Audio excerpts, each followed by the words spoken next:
getting like Liepard for like a fake out user. Liepard also might be a little more payday. It's kind of like the Meowth of the region. Watch Hard, I don't really want. Stoutland, I maybe want. I hate all of the elemental monkeys, but we might pick up one for we might end up picking up an elemental monkey just for help through they help through the first gym a lot.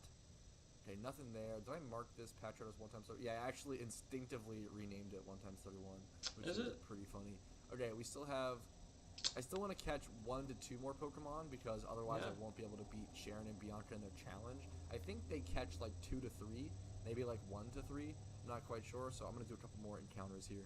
Okay, I just kind of had this thought or rule change now, but I really like the idea of me having to make all of my competitively viable Pokemon off of Pokemon that I've caught, and not necessarily being able to buy Pokemon off the GTL. I'm not sure if I'll stick to that. I might try to get some Pokemon here and there. I had some Pokemon sell over the time that I've been AFK on this account, so that is really interesting. Unfortunately, I'm having it on the side, just kind of boost. So I will have to try to relist that. Like that. That'll be some decent Pokemon. Anyways, I started this last night.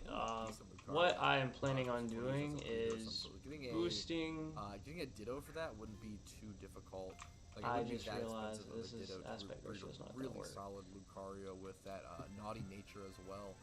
Okay, let's go ahead and catch that. Hold on, let me put an aspect ratio that works Pokemon here. Caught. Now I'm pretty comfortable progressing on through the story. We get another 1 times 31. Super nice. It's at least 5 to 6K a piece probably. Definitely gonna be here. See. I don't know why. Wow, 5. That's awesome. I have 5 total Pokemon. I guess that makes okay. You gotcha. With my Snivy, I guess I have 5. That works. So I think I definitely win that challenge. Get a little extra transceiver call. These don't really mean much to the storyline ever, if I'm being totally honest. Okay. Alright. Progress now. Anyways, what we're doing is we are sweet scenting here and letting Cyndaquil kill it over and over again. And I'm just gonna have Petrowski on the side just to have something. Nothing important here. Don't want to make you guys sit. Yeah. Alright, after Juniper has kind of... But the idea is I train this one, and I gotta train another one, unfortunately. But I trained this one, and I also have access to this shop, which has a little bit of... essentially what it does is... I have access to... This thing with Eruption is strong enough to wipe most gyms. But actually, I don't... You have to earn... I don't know if I have to earn enough badges, or how I get access to that. But now I can access my PC, and I now actually have access to all of my Pokemon in here. I need to get it up to level 60 something without out or crossed out. So what happens when you enter a new region is all of my Pokemon that I had on me got sent back to my 64 boxes. without Evo. So they're here in my PC boxes, and then I can access. Which I can just go. At this point, I can just go over to the. I can still pull them out. Tentacruels and train it with Discharge. I'm just kind of using it. I don't know why. I don't know. The Tentacruel spot's probably way faster. So I'm probably gonna move over there soon. I really like this. But I really wish I could cut out the middleman and just kind of wipe these out with the Cyndaquil. I think that's why I like doing it this way, is because I'm not using XP share. It has really nice coverage moves. It unfortunately doesn't really. And maybe after I get Eruption and I evolve the Typhlosion, I might see what it'll do to the Tentacruel, even though it's something I need to think about. Is that the first I guess gym, weak the first so gym in I think it's is still always rotating types based on Eruption's what a really strong you move. chose. So for example, I chose Snivy, so the first gym is going to be a fire type, so I need to make sure I prep for that by looking for some sort of water type or ground type I might have had in my previous storyline run. So I'm definitely going to be looking through here for a quick sec and see what I can find. Okay, I've picked out some Pokemon that I want to use, and I also actually want to go ahead. I want to collect all of this Pokemon. I actually collected a bunch of Pokemon from my mail on accident. That's totally okay, though. I'll deal with that in a sec. I actually want to go ahead and start listing these Patrats. So these are both, they should be the same exact price. They're both male. I might actually keep this Jolly one. I'm not quite sure. I'm not sure if I want to keep... I might keep the Jolly one for now. There's no reason not to, and then I'll sell this one off real quick. Alright, okay, I'm doing a ton of kind of second region prep. Alright. So I actually relisted a ton of Pokemon that I needed to relist, so those 2 at least. And now I'm thinking about items for putting on my Pokemon, because I do have access to all of these items, and I do have access to Pokemon. So if I need to buy Choice Scarf, Choice Specs, Choice Band, I should be buying those and putting them on my Pokemon. So I'm kind of thinking how I want to play this. I think I might go ahead and just put damage boosting moves. Like I think I want Miracle Seed on my Snivy for the time being. Do you have to go to the bathroom? No, you do this every time. Maybe Expert's Belt. Hold on, I'm about to take you. Give me a second. I hear you. I hear you, Juno. I hear you. I think it's a decent Magikarp for a Gyarados. Not the best, but I had it laying around in my box. It's one of the ones that I didn't sell off. That wasn't quite good enough to sell, but super decent. Okay. For a storyline run. Then I went ahead and threw a Payday Meowth in my party because why not? And then I picked up a Rhyhorn with Bulldoze that was in my Pokeboxes for the first gym to hopefully help me out with that. So I actually definitely want... Alright, Juno, one level. Give me one level, okay? Juno, come back. I'm going to be going ahead and picking up a choice. You better not be pooping. Thankfully, choice items have actually Alright, hold on. Since last time. They used to be around 120k, 130k, 140k, and now they're around 100k a piece. So they've actually dropped as of recently, which is really cool. I don't know if I have I might have a Miracle Seed in my box, so I can go ahead and put that choice band on just the Rhyhorn for now, which is a little funny. But we'll eventually be switching that up for sure. So I have a Miracle Seed on there. I have a Silk Scarf on here. I actually do want that. So I want to go ahead and put what is it, Junior? You Silk gotta go Scarf outside? on my Meowth for sure to up the Fake Out and Payday damage. And then the Miracle Seed is 1000% going to go on my Snivy. And then I actually want an Expert's Belt. So Expert's Belt is an item that I believe, increases the damage of super effective moves by 20%. So the reason why that's good, or the reason why that's important, I'm going to search for it better. They're actually around 14k a piece. They're really expensive right now. That is surprising. I want to give that to my Snubbull. And it'll always be a useful item. It's always a really decent item on certain Pokemon. And it's also used to learn certain tutor moves like Superpower, which is really important. So my Snubbull doesn't really have any stab moves. It has a lot of coverage, but a lot of them are kind of lacking in damage. So Expert Belt is the perfect kind of item for Snubbull, where it's lacking in damage, but has really good coverage. They'll be able to help that. Snubbull also has Runaway, which will be really important. So I think I'm gonna keep this Patrat, but not on me. I'm gonna go ahead and put it away for the time being. I do want to keep this maybe for a future breed or something of the sort. That 1x31 male Field A group with Jolly Nature is pretty decent. I don't know if I want to carry a Nature though for that long throughout a breed. That'd be really expensive. So I don't know. We'll see how that goes. I wonder what is the final Pokemon that I should maybe add to my party. That is the question. I'm gonna go ahead and figure that out. I'll see you guys in one quick sec. Alright, out of all the Pokemon listed here, I think I'm actually just going to go with Ghastly, because it has a 30 special attack stat, which is super nice. Not really any bulk or speed, which is unfortunate, but it's pretty naturally fast. I think Gengar is just a really nice Pokemon, and Gengar can eventually learn Nasty Plot, which is disgusting, and a fantastic move, so we'll see how that goes. This is just going to be, this is the team so far. I have to go listen to this Team Plasma speech and everything. Once again, a ton of dialogue throughout the storyline, so I'm going to spam through this, and I'll see you guys in a sec. But this is the team I'm going to be rolling with so far. I'm not sure if there's an item that I want to be putting on the Ghastly yet. Maybe just like, it doesn't have many attacking moves as well, which is a huge issue. I really need to get some good moves on Ghastly. Let's see if it learns. It learns Hex at level 24. That'll actually be really important. I actually have access to XP Share, I believe, so maybe I'll be putting an XP Share on. I'll probably put an XP Share on Magikarp. Try and get that to a Gyarados ASAP, but I'm going to spam through this. I'll see you guys in a quick sec. Alright, I spammed through all of that dialogue from that good old Team Plasma speech, and now I need to go ahead and battle N, which is sort of another sort of rival. It's funny, I remember there's being like 3 rivals in this game, which is pretty funny. Oh, yeah, has that Zora. Remember that? I know the Zoroa lead was a huge deal back in the day. I remember when people found, like, when you first battled N, and his Pokemon was a different Pokemon, you're like, oh my, like, holy shit, like, oh my god, like, it was so shocking. And so surprising, and such a unique Pokemon mechanic. People were very, very excited for Zoroa and Zoroark back in the day, so I don't know, it's always kind of a cool nostalgia thing, a little bit to see that. Go ahead and vine with this thing down. This Miracle Seed is already helping my damage a ton. I definitely think it's making things that would have been 3 shots into 2 shots, but I could be wrong on that math, but it's not super important. I forgot to put XP Share on Magikarp, which is something I do want to do at some point. I don't know if I want to do it now. I probably do want to do it now, because I'm not going to be able to use Snivy at the first gym much at all. It's going to hard counter me and go Fire type, so I'm probably going to go ahead and put that XP Share on Magikarp. There we go, XP Share on Magikarp. I wonder if do I want to put anything on Ghastly? Like, I just don't know what... I don't know what I would put on it, maybe. It doesn't really have any attacking moves is the big issue. Should I just, what level does it turn into Haunter? 25. Okay. We'll keep track of that. We'll keep our eyes on that. But let's go ahead and continue moving through. I also don't remember when I get running shoes in this campaign, so it'll be interesting to see when I get running shoes. I definitely don't remember. Still, for now, I'm just straight walking through the storyline. Oh, I think this is actually where I get running shoes. So heading to my first real route in the storyline, Route 2, you actually get a call from your mother, and she comes and brings you running shoes. So there we go. That's actually hilarious. I definitely fully forgot about that.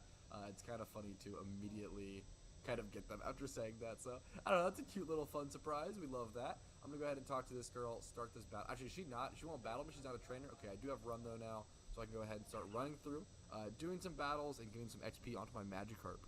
Alright, continuing on this route, I'm going to go ahead and grab this Pokeball as soon as I can. I actually do want to catch this Purloin. I was about to say after battling through and defeating this Pokemon, but I actually want to go ahead and catch this Purloin really quick. So, should be able to throw up a Vine Whip and maybe bring it down to yellow or red HP. Yeah, I'll just leave it there and go ahead and throw up Pokeballs from here. Should be a pretty easy catch. Having 27 Pokeballs left over from the previous region is super helpful.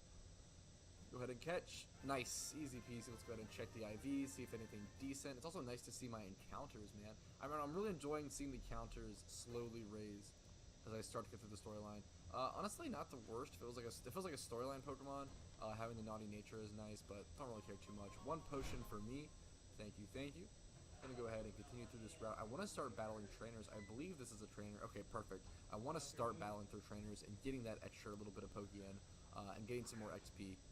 Alright, 2 Vine Whips into Tackle allowed me to take down Youngster Jimmy. Got my Snivy to level 10. Let's see if I'm slowly getting XP on Magikarp.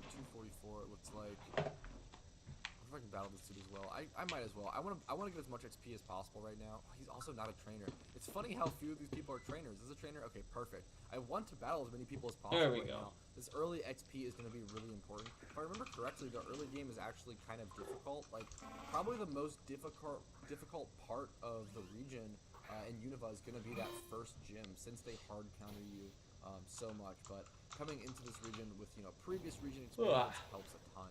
Dude, that crit on that fake out actually might matter. If I end up getting KO'd at some point, I might need to throw up a potion outside of battle. There's a crit for me, though. Wow, putting down a 1 HP. Should be able to go ahead and throw up a Tackle. Tackle is 100. I was making sure Tackle was 100% accuracy, because I know in some regions or in some games, Tackle is actually 95% accurate, which is a pain for speedruns. I've seen some people lose some really annoying speedruns by missing Tackles. Let's go ahead and start running through this grass. I wonder if I should just throw up a potion on it. I might go ahead and just throw a potion on it. What's my HP? I might as well, I feel like, dude. Yeah, I'm gonna go ahead and run from this battle. Hopefully it gets away safely. Yep, I'm gonna throw up a potion. Potions just mean so little to me since I've done a region. It's the different dynamic of playing through a region after already done a region versus playing through your first region is insane, and that'll come up a lot throughout this playthrough. Sorry if it's annoying, but it's just really prevalent and really, really important. Should be able to Vine Whip through this wild Patrat and get a little bit more XP for free. There's that Patrat defeated. Trying to move on to the next town as quickly as possible. I'm gonna battle this. I do want to battle this trainer though really quickly. I'm probably sure. What if I put this over here? Alright, here we are getting caught by the trainer. Let's go ahead and have this battle out really quick. Alright, battled through another youngster. I actually got another crit on that battle, which is insane. My crit luck is coming out to be insane so far in this. I hope it keeps up and doesn't just like die out really quickly, but yeah, so far my crit luck has been crazy. I think there might be a Pokeball over here. It's probably not going to have any like super useful item. It's actually 2 Pokeballs. 1 potion. No, might just be like a Pokeball. Yeah, 1 potion, 1 Pokeball. I mean, I actually really like this though. I think this, dude, even this like short little perch. So this is such good game design and map design from Unova, dude. It's very simple, but so the whole point of this is showing you at a very basic level and on a very basic example that this game is going to reward you for going off the beaten path. So you went off the beaten path, spent more time in the route instead of just heading directly to the next city, and you got rewarded for that. You immediately got a Pokeball and a potion. I think that's really cool. I think that's just very, very good early game level design. So Bianca's going to battle me here. I definitely totally forgot about this battle. Hopefully this goes through pretty easily. She has a Lillipup. I should be pretty over-leveled, actually, compared to her. Yeah, I'm level 10 on my... It's not super over-leveled. Level 10 on my... I have a lot of Pokemon that are over-leveled, though, so even if my Snivy were to go down, he does ramble a lot. I got a level 15 Rhyhorn, level 13 Snubbull with a really insane move pool, level 19 Ghastly. I'm pretty over-leveled compared to any Pokemon I'm going to be encountering in the early game. The early game is usually the hardest part for Unova, for my experience, but it'll be pretty easy, thankfully, once again, because it's my second region, so should be pretty nice. I should be able to Vine Whip through Oshawott, super easy peasy. It probably will still two-shot, it probably won't one-shot. Oh, it actually does one-shot. That is pretty shocking. Maybe Miracle Seed played a role in that. I feel like it wouldn't one-shot normally without Miracle Seed. That's okay, there we go. Easy peasy blasting through the Oncoming. Oh, we're almost at level 60. Man, this is a grind. I might as well be shiny hunting this thing. I do have to go heal, and then I actually remember this part of the storyline. This gym is actually blocked off for a sec, and I have to actually go talk to Sharon first in, like, the training school of Pokemon. Alright, but before going to defeat Sharon in the training school, I am going to go ahead and call the first episode of Chapter 2, or Season 2 of PokeMMO, Road to PokeMMO, here. So thank you guys so much for watching, and thank you so much for joining me on this journey. I'm really excited to bring back up this series, and I really hope you guys enjoy it. So if you liked this video, please go ahead and show the support by clicking that like button, and subscribe and stay up to date with the Road to PokeMMO and all of my other PokeMMO content. Check out all the playlists and links in the description below if you want to see more PokeMMO content. There is many hundreds of hours in those playlists, whether it's guides, PvP, etc. You can also consider joining my Discord, which is linked below, which has been forming an incredibly beautiful community. I think there's over 700 people in that Discord now. We do occasional giveaways, we help people price check, we answer questions, we learn about this game together, help people build PvP teams, etc., etc. And then finally, if you want to go above and beyond, it means a ton. If you would go ahead and become a YouTube member to me for $5. Heck yeah, level 60. We are 4 levels away. To me on Twitch, we're getting there. Venmo me. All of that information is in the description. And I do think that the fact that we have not evolved it yet really helps the speed of evolution on this channel. So thank you guys so much for all of your support, whether it be a comment, a like, a view, whatever it may be, a donation. I need to get another one, but I really don't want to buy another one. But man, I tried to catch one and it tested my sanity like no other. Episode 2 of Season 2 of Road to PokeMMO. I'm really excited for this episode, and I'm really happy to have you all joining me. Today we should be taking over the Striation gym, I believe, and defeating him pretty easily, getting our first gym badge in the Unova region. And we actually also have some cool little winnings to collect on the GTL. The Lucario did sell for 125k, and that Patrat sold for around 6k, claiming 131k towards our cash tag. That's super, super nice. Now, I could also be going back over to Kanto and doing the gym run there every day, and then using that amulet coin to kind of progress into the storyline of Unova, but honestly, that's a lot of work that I don't really want to put in right now, but maybe once I reach the 4th gym badge, it'll become so much easier to progress, like, or transfer through regions, that it'll be worth it, and you might see that come into play on this account, which would be really, really interesting and very, very, very efficient. Alright, but first things first, I actually have to talk to Sharon here, and I believe defeat him to be able to unlock the Striation gym. Yeah, basically you want to test. So we're testing about a battle about how important items are, which little does he know, I fully understand how important items are. I talk about them in my storyline videos all the time, and my team is totally decked out in items that should be very helpful. I do indeed use more items. That is something I do not do. Pretty easy. I might have to end up just bringing in Rhyhorn immediately though. I don't know if I want to sacrifice switch into Rhyhorn. Let me actually just straight up switch into Meowth, 61. Fake out into Payday, and then let it sacrifice, let it die, and let Rhyhorn come in. It might not even die super easily. We'll see how it goes. So we'll fake out, get some free damage. He's gonna proc a berry. That faked out way more damage than I expected. Guess I'm 30 attack IV plus Silk Scarf. That was That was shocking. Payday. Maybe I just lead with Meowth. Nelly says hello. Early game. I mean, it's slightly over leveled, but even then, I don't know. That was a lot of damage. Way more than I expected. Hit claws.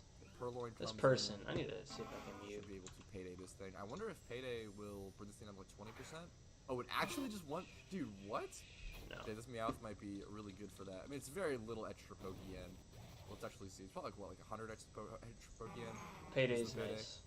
760 from the battle, then 100 extra. Yeah, I mean, it's not much, but I don't know. That's very funny, very cool. We get 3 Oran Berries, very cool. Oran Berries are actually like surprisingly decent early game. Being able to get that like it's just popping up. I might have to find a way to undo that. Berry is like super solid. I know Oran Berries were actually like really decent or like notable in Lil Cup, which is really interesting.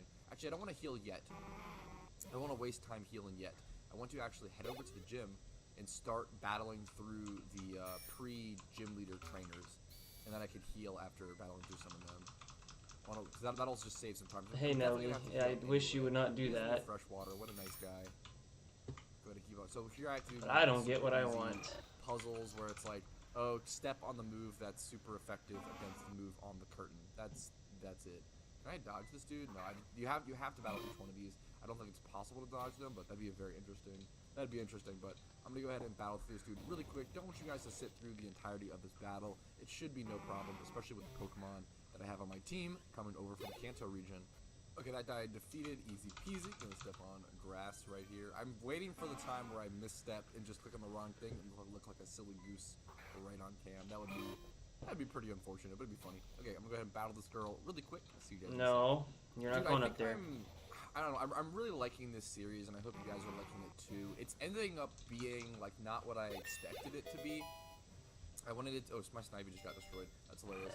I actually wanted this series initially to be sort of a very original, take on storyline. It's a very interesting, challenge-based series, and it still definitely kind of is. I'm still putting up a challenge in this region, but the way it's evolved over time, it's really made me realize and really showed me there's not many quality playthroughs of all the regions, aside from Best Friends channel, Reruns News, but there's not many great, you should go check him out, he's pretty cool. There's not many great playthroughs across YouTube or across content that you can play alongside with, play together as you're watching the video, as you're playing the region, and also learn a lot and take in information about the game kind of casually. Alright, please do something else. What this series is about and what it represents is watching a sort of, quote-unquote veteran. I don't like to use that term to be belittling or above or whatever, but I played this game for 9 years or so I do have a little bit of a veteran status, so I hope you can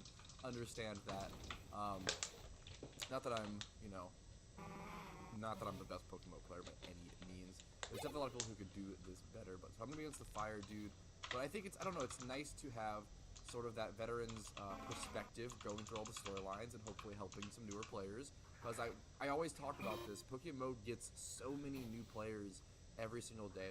PokeMMO has no issue bringing in new players. It gets so many new players. The issue is that PokeMMO is often used as sort of a nostalgia tool for a lot of people, and people don't really stick around with the game super long term. They'll usually just play the game, have their fun with some friends, get that nostalgia, and then sort of leave. I think it's really sad because I think this game has some really good long-term potential, especially with friend groups, man. If your friends will stick around, but I understand a lot of times you'll start a fun game with some friends, one of your friends will leave, then another will leave, and then you kind of all leave the game. I understand how that goes. I get it, but I really think if people just stuck around and gave the game a chance.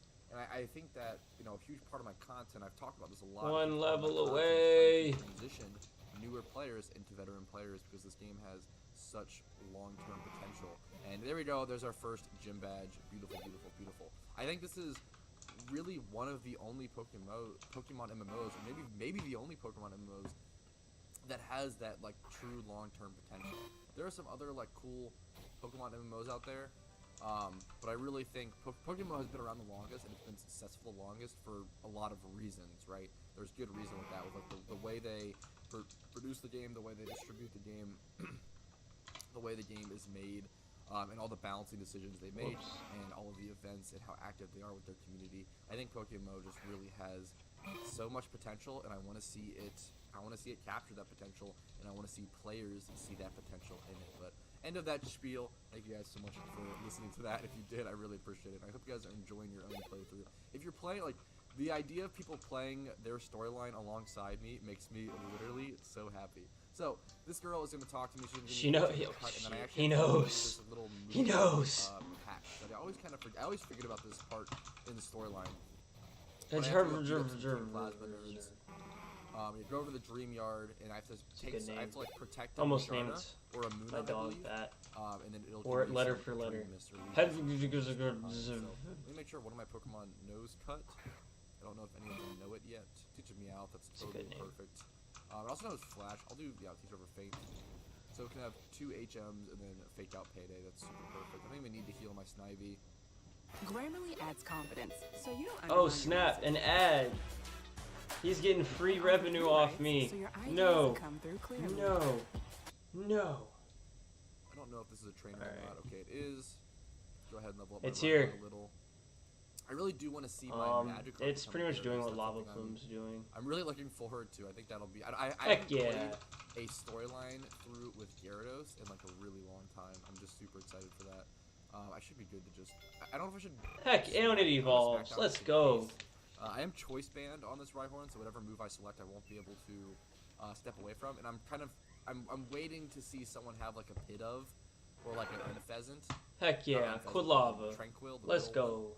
If someone has a pit of, if I click bulldoze, and I do not want double edge, but appreciate it. I think it's better to just click smack down there because I'm always going to be able to one-shot the Purloins anyway. I might as well prep. Let me actually look at the Pokedex entry for Quilava. So there we go. Both Purloins defeated, easy peasy. Having a lot of fun this playthrough. It learns Eruption at 75 instead of 64. Next chapter and next level, they said it's like 83 or something like that. It's ridiculous. I'm taking these off. They're giving me a headache. Around it because I want to be able to perform.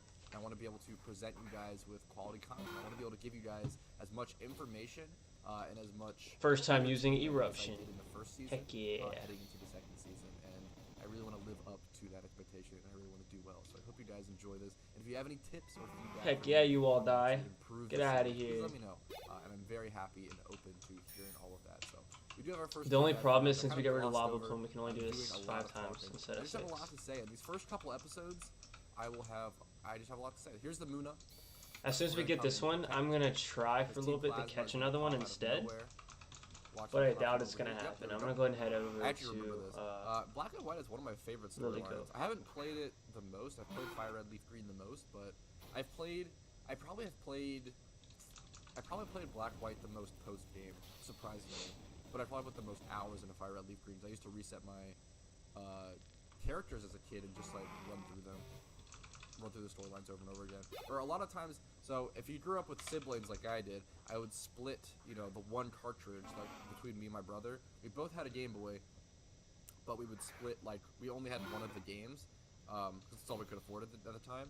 So you would just split one between 2 kids, and then, like, you can't, it's not really fun to split 2 characters, or to split one character between 2 people. So what you would do is, you would kind of just play through the storyline, have fun, like play your Pokemon game for like a week, and then give it to your brother, give it to your sibling, and then they would play through for like a week or a month or whatever, get their fix, and then you would kind of just alternate back and forth, like constantly resetting the game and creating new characters, which is like, it just churns my stomach looking back at that, because I definitely wish we could have just got another copy or done something, because I hate the idea of deleting all my progress like that nowadays, and I love post-game, and I love progressing on the same character for a really long time, but...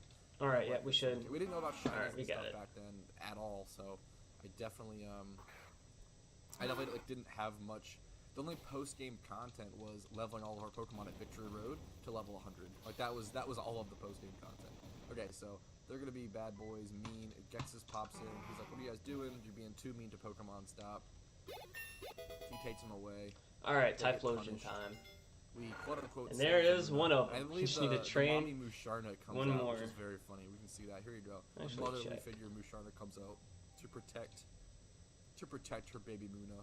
And she thanks us a little bit, and they leave us some Dream Mist. Musha, Mooney. So cute. Okay, there we go. And they leave us some Dream Mist for the scientist. The scientist gets the Dream Mist they've been trying to get for so long, so many years, to finally solve their problem. She, like, jumps for joy. It was a hilarious animation. This is the cheapest Whimsicott. At the house, and then I should be able to move on to the next town after that, I believe. I'll see you guys back at that town. Alright. Just in case you don't remember what house you would go to for the scientist, it's the one right Alright, here, so right as far as the team goes, I'm going to have to look at another video. Playing with me, I don't want you guys to get lost during as far as I understand what that's like. Dude, getting lost in storylines can be a huge pain. I definitely got lost in the Sinnoh storyline many, many times, and the Hoenn one, because of how, like, weird the map is. And, like, non-linear. Alright, so we have these two. You need something with drought to strengthen only go, like, around the map. your fire type moves. It's very easy. very safe. I know that. I think it's also a really cool map and very big. It needs to be slow and one-hittable. So I mean, honestly, level 1 is fine. We also need honestly. Go ahead and complete that, and I should be able to other stuff. Yes. We'll actually be passing the Excuse me. Oh, it's raining? And the breeding spot in this region on the way to the next town, which is pretty exciting. I actually don't know if you're seen any rain here. With I'll have to check. I'm actually really curious to see if how it'll work. Okay, that's cool. Okay, after completing that, I'm gonna go heal really quick. And let me go try to catch another Cyndaquil. We'll see how it goes. Okay, there we go. Probably not well, considering last night. Maybe you want to throw my... Or if you try to go this way... I don't know. I want to drive my head through a wall last night. I actually ended up forking over the money. This area with these, like... But I'm going to try again. I freaking love this. I just love this kind of... I love wooden arches with, like, layers of grass and greenery layered over them. I think it's really beautiful. Yeah, so I actually didn't know this. This is a surprising mechanic that I was not aware of. If you don't have... I don't know if it's the 4th badge. I honestly do not know what the requirement is. If you know, please leave a comment about it. But I can't access the old man to breed, which I thought you could. I actually thought you could kind of trick the system and head over to Unova early on in like some sort of storyline thing. Like, let's say you were in Kanto and you get to your 4th gym badge, you can then head over to Unova to be able to breed if you go like defeat the 1st or 2nd gym badge or whatever. I thought you could do that, but you actually can't. And that's a huge mistake on my part, and I can't believe that. Yeah, I don't know, it's just really shocking. That's really crazy. So, yeah, that actually plays a huge role in me breeding my shiny Grimer on my speed shiny account, so that'll be an interesting problem. Alright, now we are going to be here for a little bit. Yeah, I was really surprised by this. I don't know when you unlock the breeding system, but I'll have to figure that out. Here's a double battle, I believe. This will be pretty interesting. Yeah, we're going to straight up beat up some infants. It's actually not a double battle, it's just a single battle. But they just, I guess both of them control one Pokemon. They just share. That's kind of cute. Alright, there's Snivy into level 12. I don't know if I quite caught the animation, but he did level up level 12. That's pretty nice. I'm getting flinched though by these fake outs. I wonder if I should put Choice Band on Snivy, honestly. Oh, actually, I'm on the cheapest one is 36k. I'm worried about my Snivy getting and it's not even what I need. Behind on levels, especially with the XP share on Magikarp. I really want to see that's this crazy. Magikarp. Level 12 here, I think. The XP share? Nope. Okay. Actually, maybe the XP share isn't working. I think it is though. I think I'm getting some XP. Yeah, it's definitely worked a bit. The XP share on the Magikarp is interesting. I really want to be able to use Gyarados in this run. I think that would be so cool. Oh, is there a rival battle here that I totally forgot about? I mean, it should be fine. Okay, yeah, dude. Oh my God, there's so many rival battles in this storyline. I totally forget about because of. We'll try to catch a Miltank for this pop. You end up having like 3 rivals in this storyline, so there's so many. Oh, jeez. Just gonna hop right out and run away. Straight swap into Meowth, I guess. I could go into Rhyhorn as well. I'll still get the XP on the Snivy, which is nice for the Tepid kill. But my Snivy would literally just get one shot there by Tepig. These battles can actually, like, dude, early game in Black White is legit hard. Like, these battles can be like legitimately difficult with like Unova is a really hard first region, I feel like. Although it's very rewarding and very good. I feel like people always talk about how easy 5th gen storyline is, but I actually feel like in PokeMMO it's actually pretty difficult. The quantity of fights, like, you're probably gonna really need to like stay stocked up on healing items a decent amount. Okay, 29 XP away. I think it's surprisingly difficult. Yeah, so I'm really excited to employ some really interesting strategies for the storyline, dude. I think like I've actually had so much more fun employing like interesting setup strategies and storylines than implementing interesting strategies in PvP. Like I think I'm a person who just really enjoys PvM more than PvP most of the time in most games, as long as the PvM is like challenging enough or like can be thought through enough. Okay, I think my play here is actually going to be switching to Snivy and then switching to Rhyhorn because I really want to get some more XP on my Snivy, so I'm just going to be straight switching from Snivy into Rhyhorn and then using Smackdown. Smackdown is actually going to do double damage, I'm pretty sure. Actually not sure. So I don't know if Smackdown works like against flying type Pokemon. Come on. Or if it has to be in the air with the move Fly. Make my day easy. Make my day easy. Villanova yoga is good for school and not school. Stay. remaining flights are delayed forever. Yeah, it's gonna run this time. Text indicator. Yeah, that's okay. I actually don't know because no this is meant to be hard to catch. I think Smackdown is a pretty interesting move. If it was easy to catch, then I wouldn't. But I mean, it's not. You might as well it wouldn't be that important. There's no reason to ever go Smackdown in PvP because like most Pokemon that have access to Smackdown are probably just using Stone Edge over it. Which one will I get first, a shiny or Cyndaquil? Stone Edge is so good, dude. Stone Edge is one of those 80% accurate moves. Which I might be wrong. It's worth that accuracy. But I feel like the Pokemon there's in the Safari are better than the Pokemon I love in the Focus wild. Blast personally. It being 70% accurate. I noticed I get a lot better IVs having access to here. a special fighting type move is sort of an advantage on its own that people don't think about. There's not many of those that exist. Like one of my, I think I have 2 Teddiurses that are already 1x31 in my box. I consider that like really good. Like hidden power fighting is literally good enough sometimes. That's like a they need to be male. Base power, fighting type moves. And I don't know what egg group they're in, but because most things that are weak, they are breedable. Are actually really good defensive walls or have really good defense usually. Things like Steelix, which is like very weak to fighting. But it's like a really huge defensive wall. So if you hit with a hidden power fighting, it has that special damage. It's going to do a lot. It's a really important factor. So for those who don't know, Focus Blast is a 120 base power, 70% accuracy fighting type move that's special damage instead of physical, which is pretty rare to see a special fighting. Did I get a wild encounter as soon as I got the... That was hilarious. I kind of love that mechanic. When you see the wild encounter, where you get a wild encounter exactly when you would encounter an NPC. I don't know why I'm running away. Let me actually try it. Okay, super easy battle against this Lillipup. I wonder if I should be catching this is not... Yeah, there's very little chance I actually definitely want to start catching more wild Pokemon. I'm going to go ahead and defeat that Lillipup really quick. Go ahead and defeat this trainer as well, and then grab this Pokeball and then move over to this tunnel. I'd really like to get my Pokemon healed if possible, but we'll see if I can squeeze that in somewhere. I'm going to go ahead and defeat this person real quick. I definitely think that early game in Pokemon storylines is my favorite part. I think once you reach that later game, it really does start to get more repetitive and more efficient, which can be fun in its own right. But playing a main account on PokeMMO, like you're always kind of in that stage, right? Like on my main account, Petrowski, like I'm always in that stage of late game. I'm always in that stage of efficiency, whether I'm EV training, leveling, shiny hunting. Like I'm always playing decently efficiently. I'm always kind of doing the same things, which is where I end up getting on these accounts and on Cool Duder once I reach late game in storylines. But early game is like an entirely new experience that I don't really get to experience very often. So I think it's nice to appreciate that, and I'm just having a lot of fun. I think playing early game is one of the most fun things for me. I would actually love to... I almost did this for the winter event, but I chose not to, but I almost did. I couldn't find the time. I thought it would be cool to do a speed run to the winter event, which is basically just a speed run to like Vermilion or whatever, which you actually don't even need the 4th badge for. So it's for whatever reason, I feel like you need nothing personal. I just the event, but you got tired of seeing it all the time. Yes, he's angry. I believe Kanto's the fastest. Maybe we need to do that with Cyndaquil. I wonder what the chances are. And like the strategy for it would actually be to go Bulbasaur. Because I believe whenever you throw rocks, the fastest they're angry. For PokeMMO for Kanto right now, in my opinion, is Squirtle.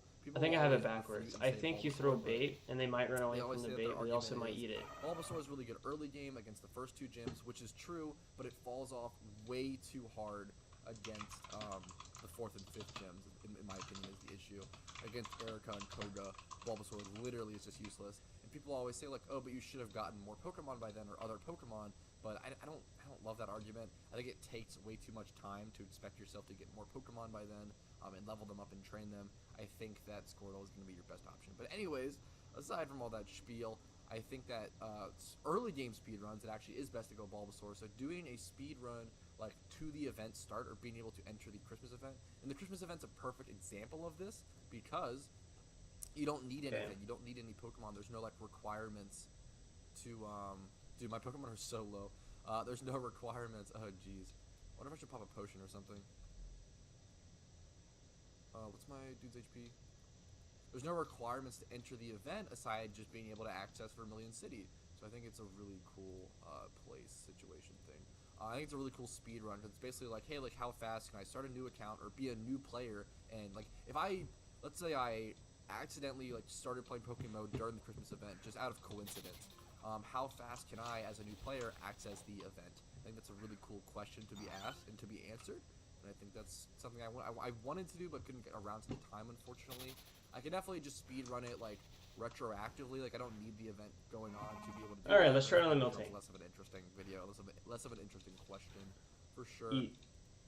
But maybe one day I'll do something around that. Because they just say just throw balls. Brock and Misty, but and then go through. It ain't working. Go through another bait. Go through Rock Tunnel. Yeah. Come here, fatty. Go through Rock Tunnel to be eat your bait, fatty. And then that's it. You just fat phobic. I'm gonna get flagged. Should be like an hour or something of the sort. Oh, growth. I actually want to learn growth. Yes, growth's the best setup move. I'll probably teach it over wrap. I don't know how much wrap is gonna do. I don't think I care about wrap.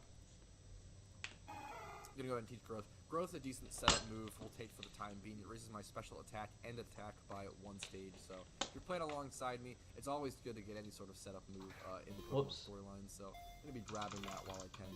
All right, more Team Plasma grunts to plow through. Oh, this is the first double. I think this is the first double battle of the region. So this will be interesting. And it should be pretty easy. My Snively's pretty low HP, which is hilarious. I don't think it's worth to go for a growth here. There we go. Because it wouldn't change. If you're hearing that click, it's a thing for me to always press A and B. If I growth up once, I don't know why. I mean, it's just one of those things that everybody kind of did as a kid, and I still do it. Oh no! I'm gonna not touch my keyboard. Okay, my teammate. Yeah. I'm just gonna run. You're still eating. I'm gonna go ahead and tackle this one. I'm assuming that my Purloin's gonna finish off that one. Actually, I wonder if it'll even do enough damage. We crits. Purloin's in trouble. I'm gonna go for Vine Whip there. Finish off that Patrat. Hopefully Sharon's Purloin can do something. I mean, his Purloin's mostly just taking damage for me, which I'm okay with. God, he has so little damage, though. His Purloin goes down. That's totally fine. Thanks for tanking. I think I have it backwards. Oh, I can just tackle here. I probably don't need to preserve Vine Whip. Okay, yeah, I had it backwards. I don't know what else someone would bait. That's a lie. There we go, more grunts. Yeah, you throw rocks. Alright, we cleared them out of that cave, easy peasy. Getting a little bit of a moral lesson. Finally caught something. We'll take that. Not a complete waste of $500. Wellspring Cave. This cave might be... See, that's what I'm saying. The IVs are decent. Like, this is a pretty solid Pokemon, like, besides it being an Apom. I don't think I can actually go through here without Surf. There's nowhere for me to go. So I'm going to start trying to throw rocks, and we'll see what happens. I'm going to catch one Woobat. I actually hate this Pokemon. I just really don't like this Pokemon's design. Woobat sucks. I wonder if I should just... Okay, I didn't do what I wanted to do, but we'll see what happens. I wonder if is it 4 times? Come on. All right, bye-bye. You run. But dude, yeah, I hate Woobat. I actually had a friend who recommended me to make like a Calm Mind Swoobat to fill in a slot on one of my NU teams one time, and it was actually a decent slot in. Like it was actually pretty decent. We're going right back out there, baby. The team decently, and I was like pretty well. And I was like, dude, I hate that Pokemon. Can't do it. I'm sorry. I was like, there's no way. I'm sorry. You're a huge wasting steps. Fan. I apologize. I am not a huge fan of that Pokemon by any means. We're gonna throw out Magikarp and throw up some Pokeballs and out of the way. This thing easy peasy. I wasted so many steps. And now I hope I never have to catch a that was the sloppiest I've done. See the stats. No real stats. That's okay. Magikarp level 13. Love to see it. Should be able to run through here. I definitely need to fill my Pokemon when possible. So the question is, where do I go from here? I definitely do not remember the route. I don't think I can make it through this cave anywhere. Do I have to come back? I have to come back here and go down, don't I? You like saved her Pokemon or something. Oh, thanks for the 3 heal balls, little lady. Thank you, thank you. I'll see if I can catch another Apom. I'm gonna throw rocks see you, at Bianca. him. Peace. Thanks again. No problem. Okay, I want to grab this Pokeball, but I also want to battle him. Antidote. I'm trying to think if there's any Pokemon on any of these early routes that I want to pick up. I actually really like Blitzel. Blitzel and Zebstrika are quite cool Pokemon. I'll say, if you're a Blitzel or Zebstrika fan, I'm with you. They're cool Pokemon. The question is if Fury Attack will, like, one-shot. Let's try it. Actually, I'm choice banned. This one shot every time. Oh, and I crit. No, this thing's so dead. Ouch. I wonder if I should have just Pokeball spammed. Do I have any status moves on my team? I think Confuse Ray doesn't help. Doesn't do much. Okay. I'll battle this dude really quick. Alright, one Bulldoze plows through that Blitzel from that trainer. Easy peasy. One more school kid defeated. Brings hope back to the region. What you want, Sharon? We just talked. Dude, I feel like, oh my god, you have to talk. There's so many NPCs. There's so many tutorials in this region, dude. Juniper even, what's it called? She even, tutorials you through the PC, which is hilarious. That looks slightly...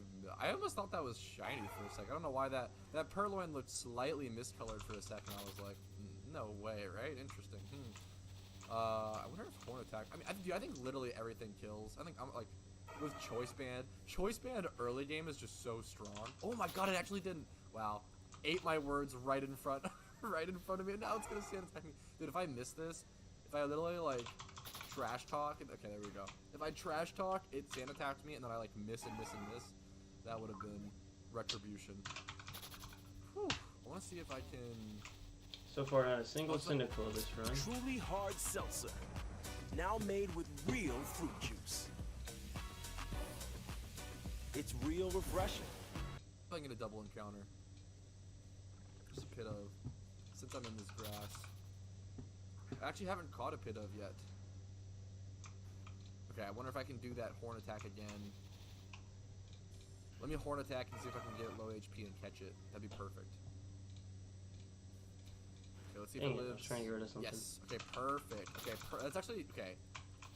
It's actually the perfect range. Horn Attack is actually perfect. This has Lightning Rod. That's very interesting. It's very cool. It's very, very interesting and very cool in my opinion. If you're wondering, I have the screen Rod, right here. Storm, and I have the thing right here, so I'm just watching on your team during my storyline can be really good. And I can Please don't really run. add some Stay with me. to your team. Being able to predict NPCs is I'm gonna throw a rock. pretty easy. Oh, it's a little horde. Okay. Don't run. Okay, it ran. I still don't have a Blitzel caught. Is Bulldoze AoE? I think Bulldoze might be AoE. He's back. So I can just bulldoze this horde and get some free decent XP by killing Please. once. Please. Please. Thank you. Finally. Finally, bro. I mean, I've only been doing this for 47 minutes. Actually, this might it's garbage. It's split damage. It's the worst Pokemon I found in the Safari. I'm over leveled. But it's a Cyndaquil. That's awesome. If anything, I can sell it. Move on. Yeah, I'm a little disappointed, but it's okay. Look, one win in the ball. Okay, all that matters is one win in the ball. That means more than. I really don't need to. Honestly, than anything. There's really no reason to do that besides kind of completionist, clearing up the map and getting those Pokeballs off the map. That just boosted my whole morale for the day. I'm here. I'm here now. One potion, I just need a mill tank here and I'm good. Really gonna do a whole lot for me, but I don't know. It's kind of a. You know what? Honestly. Sort of thing, so let me defeat another let me just go. I'm good. No, no. I'm gonna stick around for the rest of my Safari tenure. And then I'll just breed it. I mean, I can either buy a Ditto, which I'd rather not. That battle was gonna get really and just go ahead and just boost the special attack and speed. And switch back into Actually, I don't even remember what the speed was. Or I can go find my own Ditto. One of the most annoying. And I can make money that way too. Or accuracy, or I guess evasion being raised, double. I didn't even think about that. Also, I feel like it's Sharon and Ellie. Another little NPC interaction. We're so close to the frame. We're so close. Dialogue. You know what? Make my day even better. Get in the ball too, please. Come on, please. Please. Please. I don't know if it's worth it. I like seeing it. Okay. Best Safari Zone run. Get through that today. We're gonna go heal really quick, and I wonder if the gym leader is readily it's also available in the city or garbage. not. I definitely don't remember at all. Oh, that's so funny. I literally just got out of my mouth that I think that the Pokemon here are just better because they're on a race or something like that. You know, like they're meant to be healthier since it's not the wild. Overarching goal throughout this season is going to be creating a PvP team. By the time I finish the storyline, around that time at least is the goal. Alright, make it even better. Give me another Pokemon I don't have. I think OU would be a lot more. Please. I think OU would be more interesting. I might end up going for OU. I think OU might be more interesting. Like I know most people play OU, and please. I think it would be a new kind of experience for me. Please. But I know if I go OU, no way. Magnezone, because I need. I hate you. Yeah, run away. Run away with your fat little udders. I absolutely hate Scissor. I don't know why I'm trash talking it, but it deserves it. Honestly. I'll see you guys in one sec.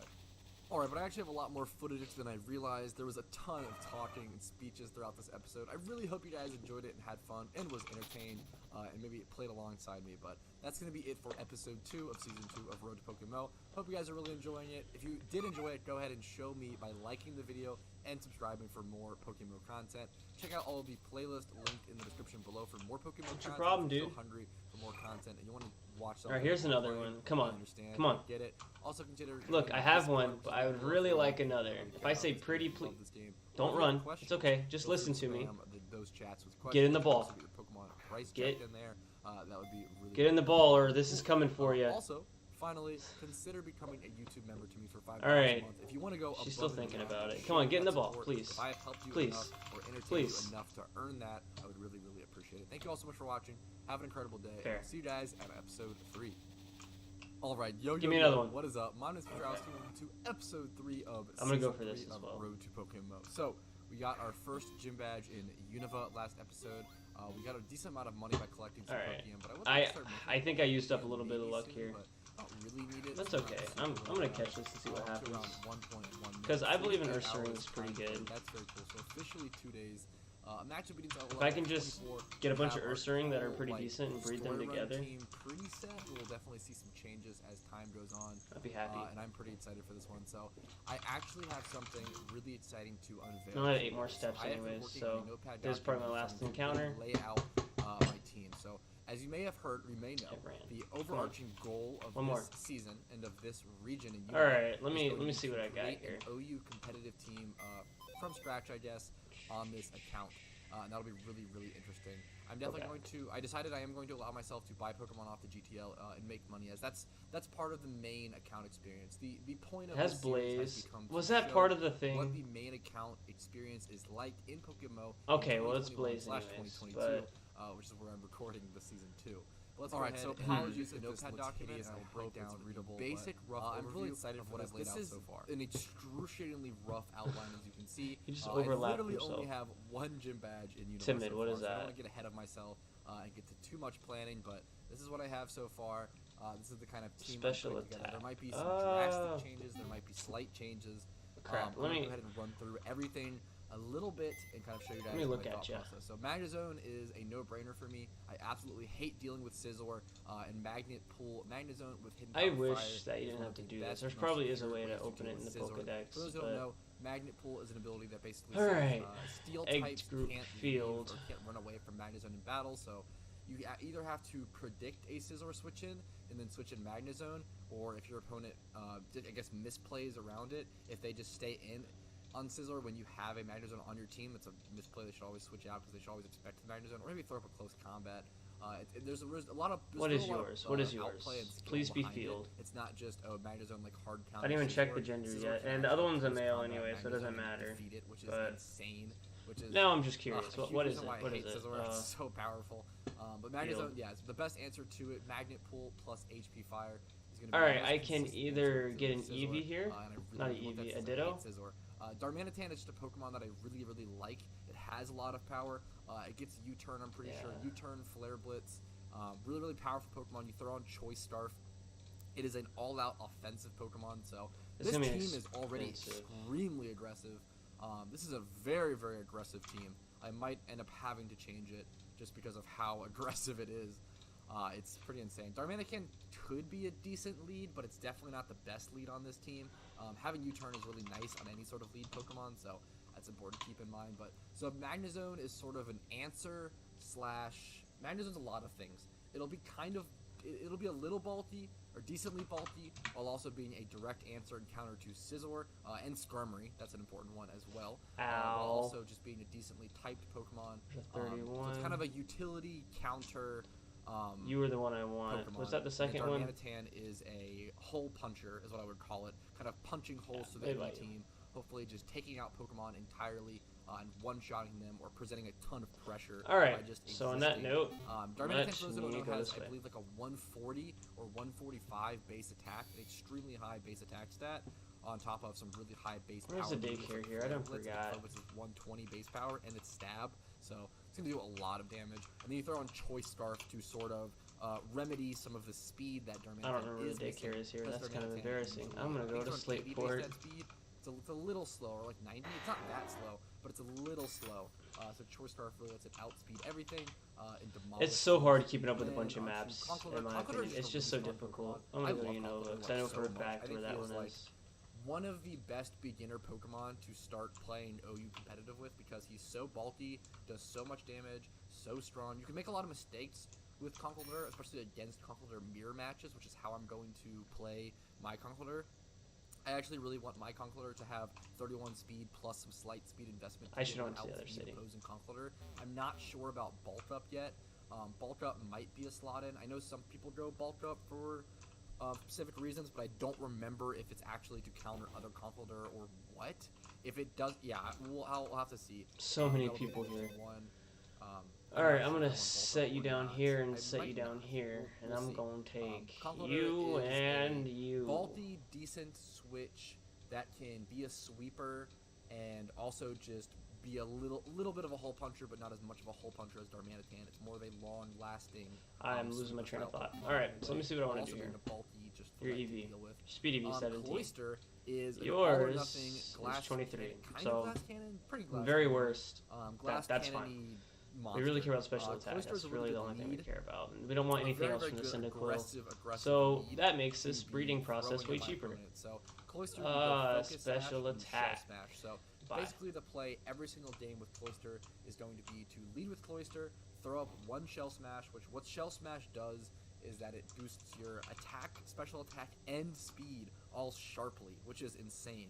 And then it lowers your defenses by both of your defenses by one stage each. So you're gonna throw up Shell Smash, get Focus Sash. You're probably gonna proc Focus Sash, get hit to 1 HP, and then try to just. All right. Hopefully it still gets plays. If your opponent leads with a Pokemon that might have a priority move, then you want to switch out and not lead with Cloister. That'll be really, really important. This is a lot of PvP jargon. And how much will it cost for this sort of series? So I kind of apologize for that. No. I might end up remembering to put in a time. No. If you're not interested in the video, hopefully I remember that. If I don't remember, leave a comment and remind me. Thank you so very much. On to Volcarona. So Volcarona has two interesting sets that I really like. Volcarona, you can actually go bulk. Crap, I pressed the wrong thing. I'm not about to spend money on that. And I might want to go it, but it might just be bad. Volcarona has some really interesting options. So for those who don't know, Volcarona is known as one of the biggest threats in like Pokemon PvP ever, just in terms of how powerful it can become so fast. If you let Volcarona get 2 Quiver Dances up, it's probably GG. Like, it is so hard to defeat a Volcarona through 2 Quiver Dances. It is insane. For those who don't know, Quiver Dance is a setup move that boosts special attack, special defense, and speed all by one stage. It might actually sharply boost speed. I think it's actually +1 special attack, +1 special defense, and then +2 speed, but I could be wrong. It's a really insane move. And then Fiery Dance is a move that's like particular to Volcarona. I forget its base power, but it's a move that I think has a 50% chance to boost your special attack, which is insane. And it's a fire type move, which can stab, and then Bud Buzz. It also has a decent base power. I think it's like 80 or 90 base power, which is insane. And then Bud Buzz is another stab move that doesn't. I think it has like a 10% chance to lower special defense. Giga Drain is one thing like a grass. Giga Drain's for coverage, grass type move that can hit any rock types or anything for super effective damage, while also gaining a lot of HP back for Volcarona. And then an interesting slot in is Hurricane. I actually saw Hurricane mentioned on Black White Smogon. I don't love it. Like, it's probably not great, but it's interesting. You slot in Hurricane against rain teams because people will bring in Pelipper or other rain Pokemon to try to neutralize Volcarona. But Hurricane will, so they bring in Pelipper. Hurricane will now be 100% accurate for your Volcarona, and you'll still have all of your like Quiver Dance boosts counting towards that Hurricane. But I think if they're gonna bring in Pelipper, I think hitting it with like a Bud Buzz or Giga Drain is. I'm waiting for this egg to hatch, so I'm just kind of chilling. I don't see Hurricane being that good of a slot in, but it's really interesting. I really like it as a tech. I think it's a really cool tech. But Usually people will go 252 special attack, 2v2 speed on Volcarona, just making an absolute sweeping monster, but I really like the idea of it being a bulky Quiver Dance setter, but I'm sorry, it's kind of important. Sure. We'll see how that goes. And then this is very subject to change. This team is very, very rough draft. I want to say that once again. And if you leave any feedback about my team, I would appreciate like it being set in a positive tone and being respectful. But other than that, I'm very willing to hear suggestions in the comments. I feel like Sinnoh is going to take a minute. Rotom Wash is an extremely important part of this team and an extremely extremely important final slot on this team because Rotom Wash is going to be my backup counter to Garchomp, which is the most played Pokemon in OU, so it's very important. I'd be going fully defensive, fully bulk on Rotom Wash. I'd be going Bold Nature, 252 HP, probably 180 defense, maybe 252 defense EVs. I'm not quite sure, but any leftovers EVs would go in special defense. Leftovers, Volt Switch, Defog, Will-O-Wisp, Hidden Power Ice. Hidden Power Ice is very important because other than Cloyster, none of my Pokemon have Ice-type moves, which is super, super crucial for countering Garchomp. So I have to make sure, whenever you make a team, you want to make sure you look at the top played Pokemon in the tier, look at the meta, and see what you need to have. So the top 3, I can actually check in-game really quick.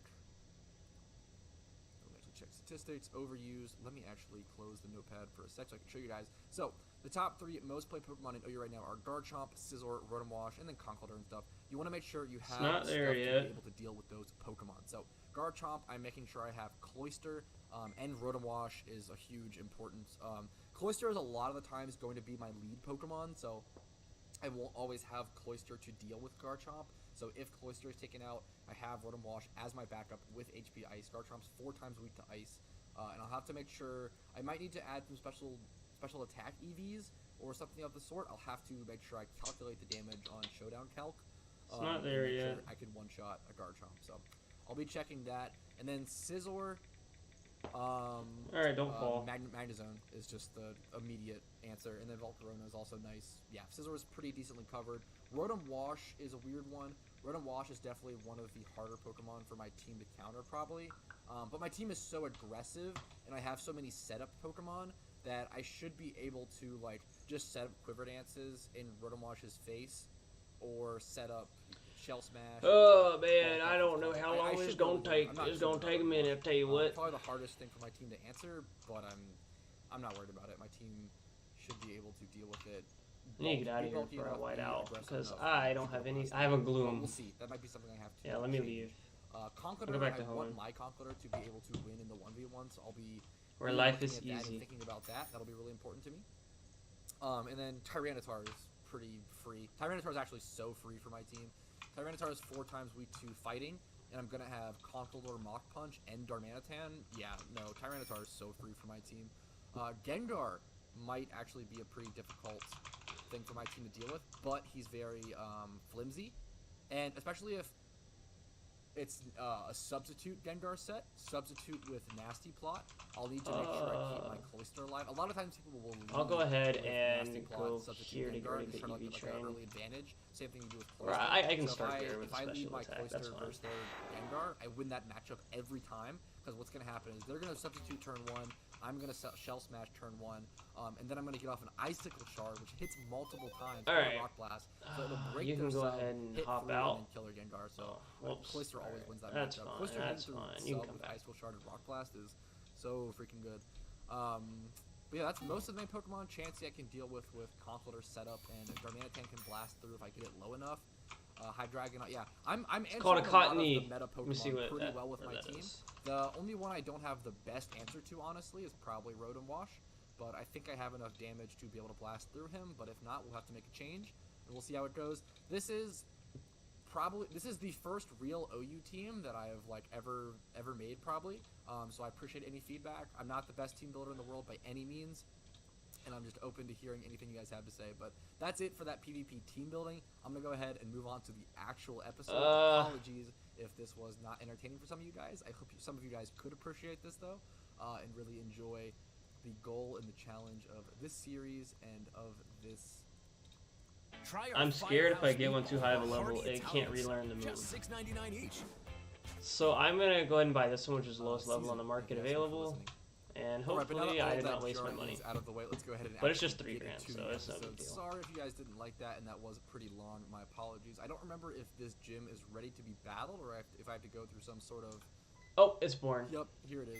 I feel like every gym in Unova, like, before you battle it, you have to go through some sort of trials and tribulations. I don't know why that's always the case in Unova, dude. I do love this region, but it has some very funny consistency, I guess. Let's go ahead and battle, and pretty easily pit of. It doesn't learn until it learns it through TM, maybe? I'm really worried about my Snivy getting behind on levels, not gonna lie. I'm gonna go ahead and bring in Rhyhorn and throw up some smackdowns, but I'm definitely sacrificing a lot of the XP on my Snivy to try to get a Gyarados. I really love Superior, and I really want Superior to be a main part of my team, so I really hope this doesn't... I have to Smackdown here, I'm pretty sure. It's stab, neutral damage. Bulldoze would technically do a little more. I should be... Oh, wow. I got obliterated. Okay, N actually... Maybe I should have just insta-swapped. I'm going to watch this real quick. Let's see if he switches on the Vine Whip. Okay, no, he stays in, which is really good. I don't know if this thing is water ground. I know the evolution's water ground. I wonder if it's 4 times or 2 times. Oh, I think it's just water. And it outspeeds me, too. Oh, no. Dude, N has outplayed me. If I lose to N with this team, I swear, dude. Oh, it's Zorua. Oh, I got baited so hard. How did I forget about that? I should remember that every time it's probably going to be Zorua lead. Zorua should have actually no way to... I think Zorua should have no... Oh, U-turn? Okay. No way to do super effective damage. Tailwind is in It literally just has a U-turn. Are you kidding me? Is Tailwind fully necessary? Like, what happens if I don't do the it? second city? Dude, that is actually insane. That is so crazy. I'm gonna bring in Ghastly here. Okay, I'm gonna leave that there for now. Too much damage to it. I might lose this battle. Because we are almost there. I'm gonna go ahead and throw up the Mean Look so he can't run away. I think that's what Mean Look does. There we go. Rock Throw.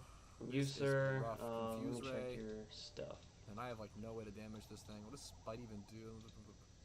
Yeah, that's horrible. Spite is so bad. Yes, okay, I got the best speed EV I could have possibly got. Nature? On my Ghastly. Yes! Wow. Okay. This thing's a banger. This thing's amazing. Alright. Now I can't wait to EV train it. Let's go ahead and start. Dude, I don't know. People I should have kept Lava Plume, and I'm kind of mad that I didn't. Oh, PokeMMO like actually isn't that difficult, but because this is gonna take a little bit longer now because Eruption's only a 5 PP move. Do I have any PP up? I definitely made a mistake by not. I'll check after this. Temple, I guess, but I didn't think it was gonna be able to kill me to that extent. It's pretty shocking. Because I should have kept. I'm sure we're gonna Meowth and get a fake out off. I should have kept Lava Plume because that was one hitting these anyways, but I replaced it because I am not the brightest. That was pretty good damage actually. I think I have to switch though to Carpier because it's gonna have Timber is going to have a super effective move against my Meowth. He's gonna have some sort of fighting move, I assume. It doesn't need to know anything. It's perfect the way it is. I believe in you. Good job, King. All right. Let me see. Have Drain Punch. Oh, I need to go. I need to go heal anyways. Apparently, my Gloom only has 2 HP. Insane. No, I'm so at I 2 should be good to bring back in Meowth, get a fake out off to like put him to low HP and then get a payday off. No PP up. How much do PP up cost? I'm probably faster than him. PP. Hippowdon. What's the cheapest PP? Hop it. I don't think this kills. Cheapest PP is Hop it. Nobody wants Hop it. Every time here. Timber's pretty slowish Pokemon. It's I don't know. There we go. Okay, Zora was pretty damaged. 8K. Temple's quite 21K. Damaged. So this is Zorua. I just know that. I'm gonna have to heal after every one anyways. I only need wonder if it has any way to damage me heavily. I should have used Cut there and not Payday. That was a mistake. Yes. Alright. It has Oranberry. I don't know if that was a mistake or not. There's no reason but that's what we're gonna go for. Snarl. Ooh, interesting. Okay, I can just cut here, finish this off. Whew. Okay, Meowth is gonna save the day, but this item listing I think is actually a lot safer than Pokemon listing. Really hit a lot of his bites. Because people are always gonna need items, you know. I'll go ahead and do that. I literally don't think this region has Flash. Go ahead and get the Dark type move. I think it's gonna be under medicine. This is actually Pidove. We just cut here every time. I could go ahead and have PP up bring in Snubble if possible. Oh no, I just bought it. Oh my god, I'm slow. If my Meowth dies. Alright, how does this faster look? Than him there, nice. So we go cut. This is like pretty simple, but for those who don't know, okay, 6. We actually go perfectly cut fine. over bite there because even though cut is 6 is as many power, as I need. Bite is 60 base power. Cut actually does more damage. Let me see. Stab move, which is same type attack bonus because cut is a normal type move and because Meowth is a normal type Pokemon. It gets its damage boosted by 1.5 times. So that actually ends up making cut a 75 base power move as opposed to bite being 60. Hope that's a good explanation. Okay, and defeated, literally barely. That is actually insane how close that fight was. I'm gonna go heal and then head back to this gym, I guess, and hopefully this gym doesn't maul me after that end fight, dude. Good lord. Okay, healed up, back to the museum. Oh, I have to talk to this guy. I totally forgot about... Oh, is Team Plasma actually going to steal the skull of the Dragonite before I even... Is it before I defeat the gym or after? I know at some point Team Plasma steals the Dragonite skull. It always disturbed me a little, like, how obvious this is, like, obviously a Dragonite skull. So they, like, just have a dead Dragonite in their museum. I mean, it makes sense, but it's a little weird to see in a Pokemon game. It's a little funny. Head through here. I know there's, like, some puzzle here. I'm actually dreading this puzzle. I haven't done it in a while. It should be easy. I don't remember. I get fresh water from each of these dudes in the storyline, which is actually pretty nice. I need to move Eruption up. I was about to do it and I forgot. When you walk into the gym. Thank you so very much. Keep heading through. There's a trainer right here. Okay, I'll battle him really quick. The silly little bookworm. Dude, this guy's Patrat is level 17, while my Snivy is level 13. I'm really under-leveled for this, surprisingly. Dude, this XP share on my Magikarp is definitely killing me. I might have to take it off for the time being. Let me get him to level 14 at least. I think it's still working. Let's see if it... There we go. Not sure if it'll... Okay, there we go. Level 14. I'm gonna go ahead and take it off of Magikarp for now because it's just... It's hurting my team too much, I think. I have to go heal now, I'm pretty sure. Which is a pain because I have to run out of this like large location. This is actually the gym that I start my gym runs on my main account because you have to like kind of run all the way through the library, so it saves a bit of time to start your run here. So you only have to start your run inside of the gym and pop your amulet coin there, and then run all the way back out to heal, and then go on to the next gym. Because it saves like half the time, I guess, because you would have to run into it if you popped it at a different gym. But I know there are actually better gyms to pop it at, but this is a fine option. Let's go ahead and head back in. Okay, XP share is off that. What I might end up doing is I might actually... I want to not do this because I want to not do this until at least 4th gym badge, but I don't know. We'll see. Alright. We're just living the life here. A little bit of XP training on these Pokemon. Like Victory Road. I just have to make sure I don't level them above level 24. Okay, I know these books are a pain. If I read the book, does it like make a dude make a trainer encounter me? What's the... There's some puzzle here. I think it's like talk to her or something. The puzzle sucks. It's so dumb. I don't remember this puzzle. I know I have to battle her. How does that read the book? Okay, I think I have to talk to her and then I have to like open this. So let me just go ahead and battle her. Oh, she wants me to look for a certain book. I haven't done this puzzle in so long. She wants me to read... Oh yeah, this. She wants this.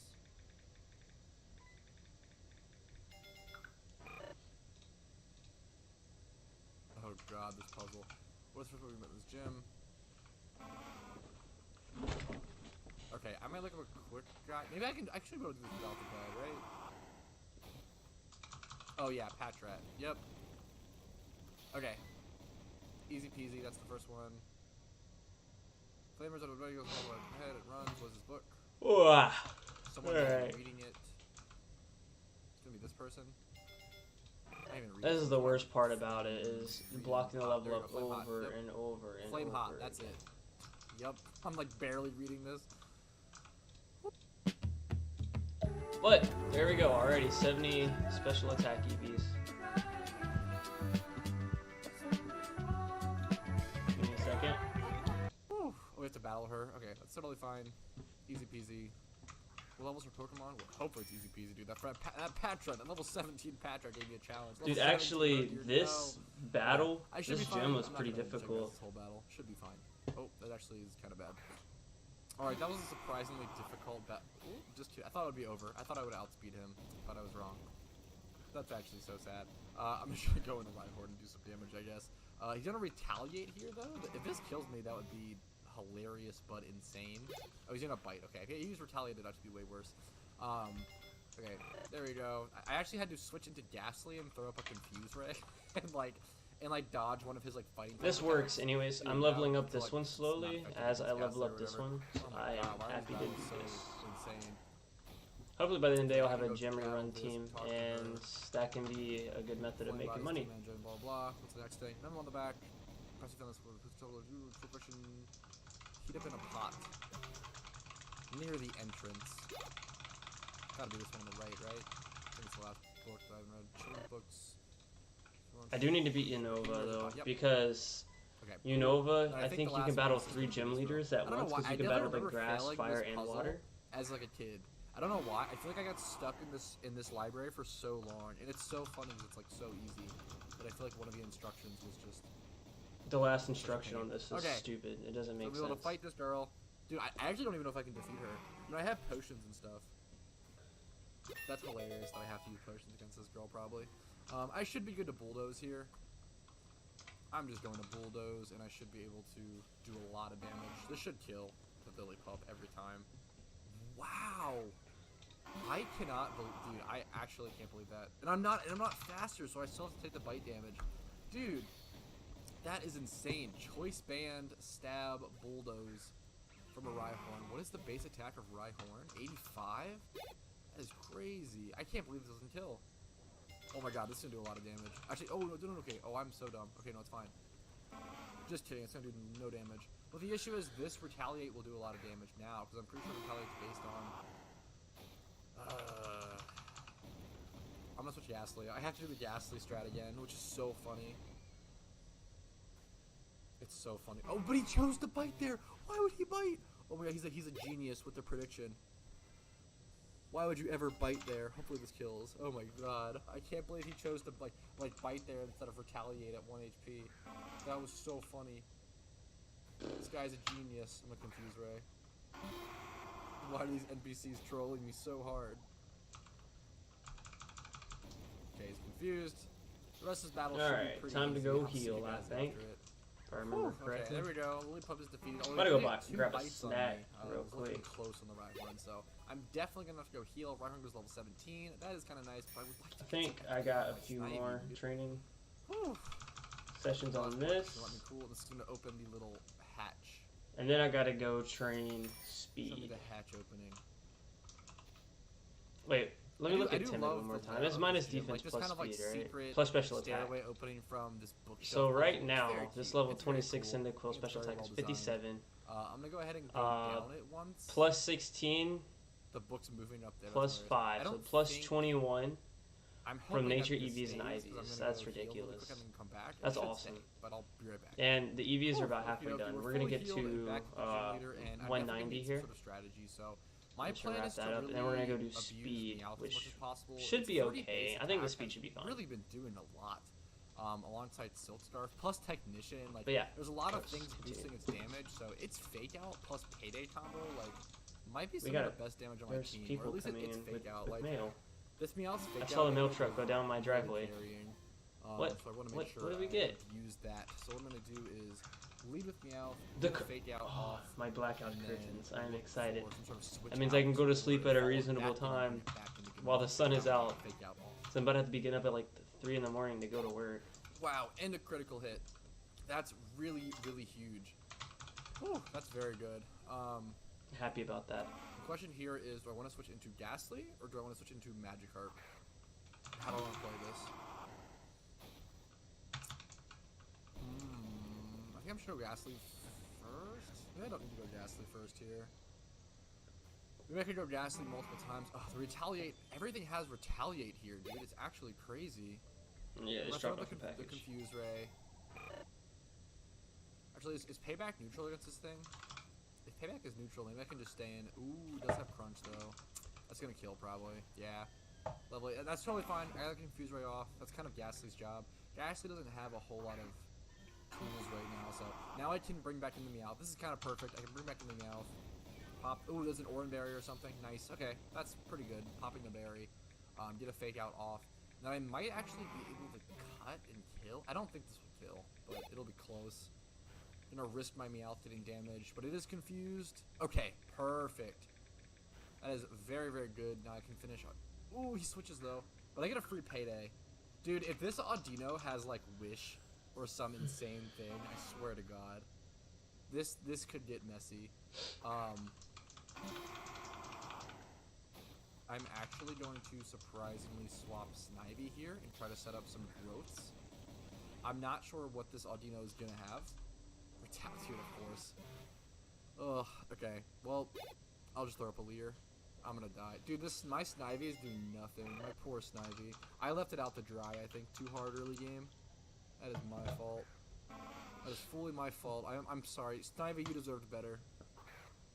I'm gonna throw up the Bulldoze. It's gonna retaliate. Won't do that much damage, thankfully. Maybe kill here. Nope. Oh my God, it's so tanky. Okay, hopefully. Okay, I should definitely be able to outspeed, right? Audino's base speed is like 45. Actually, I'm 25. That's really low. I have a lot going on in this game. On my screen. A Even busy with the screen. Speed drops of Bulldoze. Okay, I might be able to outspeed it though this time with double speed drop. I'm so bad at math for some reason. Okay. It took double speed I really drop. thought I was gonna get 200. I don't know where I got that from. I was worried it was gonna like Wish and then like teleport into Watch. Oh my God, dude, that would have blown my mind. But dude, dude, I don't know. Oh, it's pretty bad. I need to switch out for that for sure. Okay, here I'm gonna switch into Magikarp.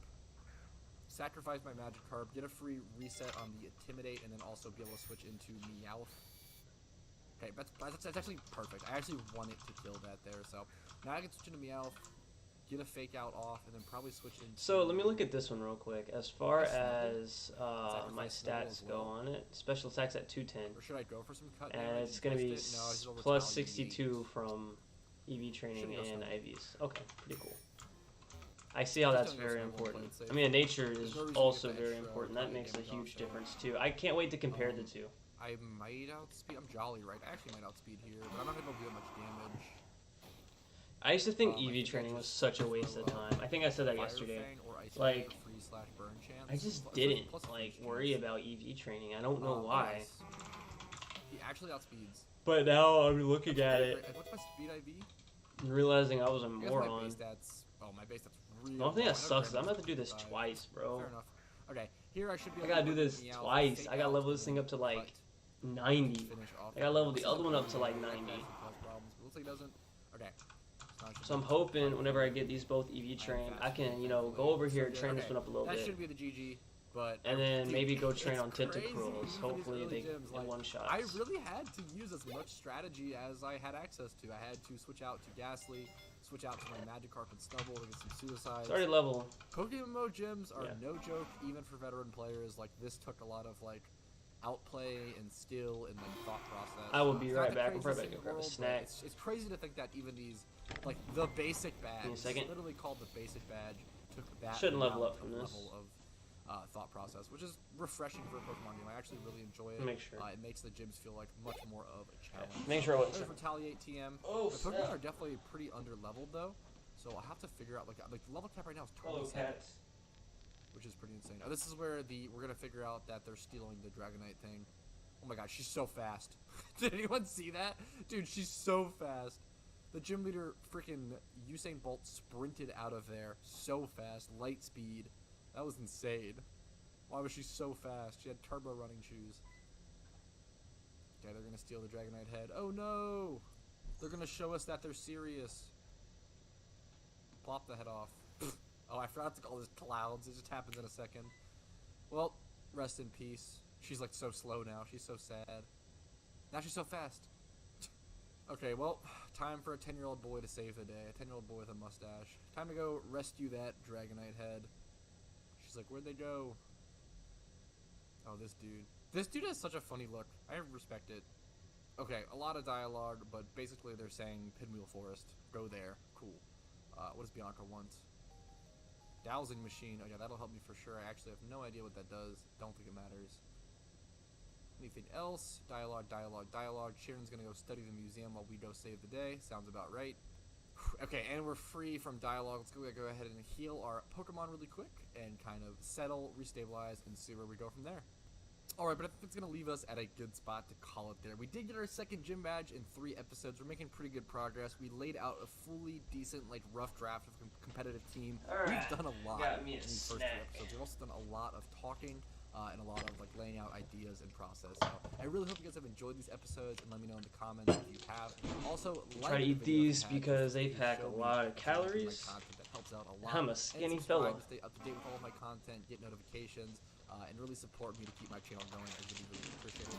Consider checking out all the playlists linked in the description below for more PokeMMO content. I'm gonna try to work out today, hopefully.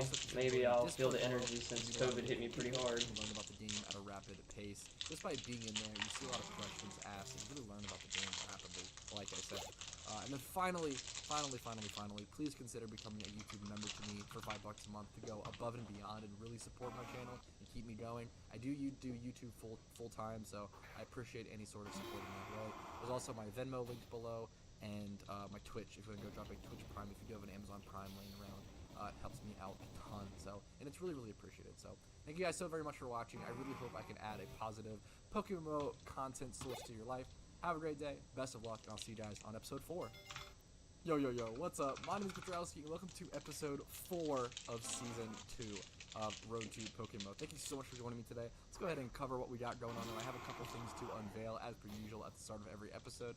So today we're going to be continuing the storyline for Unova. We have to go save that Dragonite head from those darn Team Plasma members, but we're starting this episode with 969k Pokeyen. We actually spent a little off screen. I'll go ahead and show you guys that. Around 48 to 50 hours played. This is like, I have to log out and log back in to fix that, but max obedience level 27. We just got our second gym badge. I'm going to be at 100 hours today. Let's go ahead and check the mail, because we actually have some important stuff. So I picked up, first things first, I actually picked up this Shelder for a really good price off the GTL, so I had to just snag it.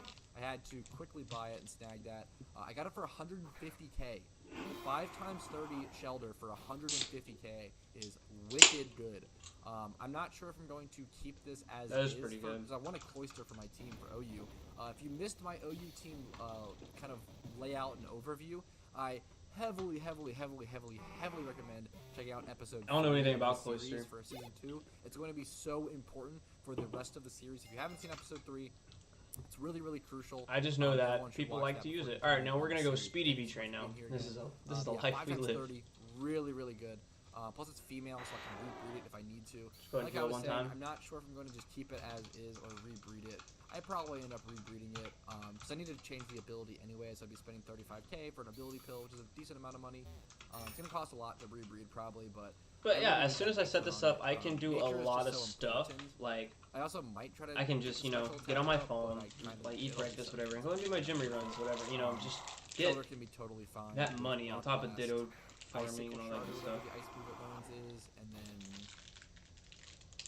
can also get Ice Shard, which is really important. Icicle Spear is what I'm thinking of. So I would go Rock Blast, Icicle Spear, and then probably Ice Shard. Those are probably the moves that I would go. The moveset was Shell Smash, of course. Yep, that sounds pretty accurate. So pretty powerful Pokemon, but I probably do end up going for the Nature, rebreeding it, but we'll see. Like, Nature's just 10% is just huge. Getting that 10% buff is really important, but still an incredible Pokemon to have. And I want to go ahead and finally accept this mail. I was literally mailed this 49 days ago. Shoutouts to Jack Storm. Thank you so much for this. He wanted to give me a thank you and give me 100k on my road to 1 million, but I didn't want to accept that on the road to 1 million Pokeyen because that felt kind of, you know, cheaty. I didn't want to accept donations as a way towards the goal. But now that Pokeyen isn't really a goal of mine anymore, I'm going to go ahead and accept that. So thank you so much, Jack Storm. That's really kind of you. I really appreciate it. That's awesome. That's very sweet of you. Let's go ahead and go into our mail. I think we're going to go ahead and grabbing this. So now we can claim to the PC. That's actually a new feature that wasn't around during the first season of this series. So I'm going to move this to box 5, I think, or box 4. Box 4. Actually, I probably should create a new box just dedicated to my upcoming competitive Pokemon. So yeah, I'm gonna go ahead and call box. Any of my boxes around too, and decide if I want to keep things or not. So yeah, box 6 we'll call Comps. And even though Shelter isn't a comp yet, it's technically a UT or a breeder. We're still gonna throw it in that box for the time being because that's the team that I want to eventually have it become. So Whew, okay. I should be good from this point on. I really want to start leveling stuff a bit better. I really want to get some levels and XP on my Snivy. My Snivy Let me is put my Cyndaquil back up. leveled. I'm not sure how I'm going to fix that problem, but we got to start heading towards the west here and heading towards Pinwheel Forest. Let's see if I can go ahead and get some XP on my Snivy off the bat. I don't know if I should lead with it or lead with my Meowth. It's not a trainer. Oh, excuse me. Okay, Rock Smash. I actually, like, for sure thought this was a trainer that was going to stop me. That's very funny. Here's the gym leader for the next town, actually. He's going to help me recover the Dragonite Skeleton Fossil Head. Is this a trainer I can battle? Okay, nope, no one to battle. This person's definitely someone. Just kidding.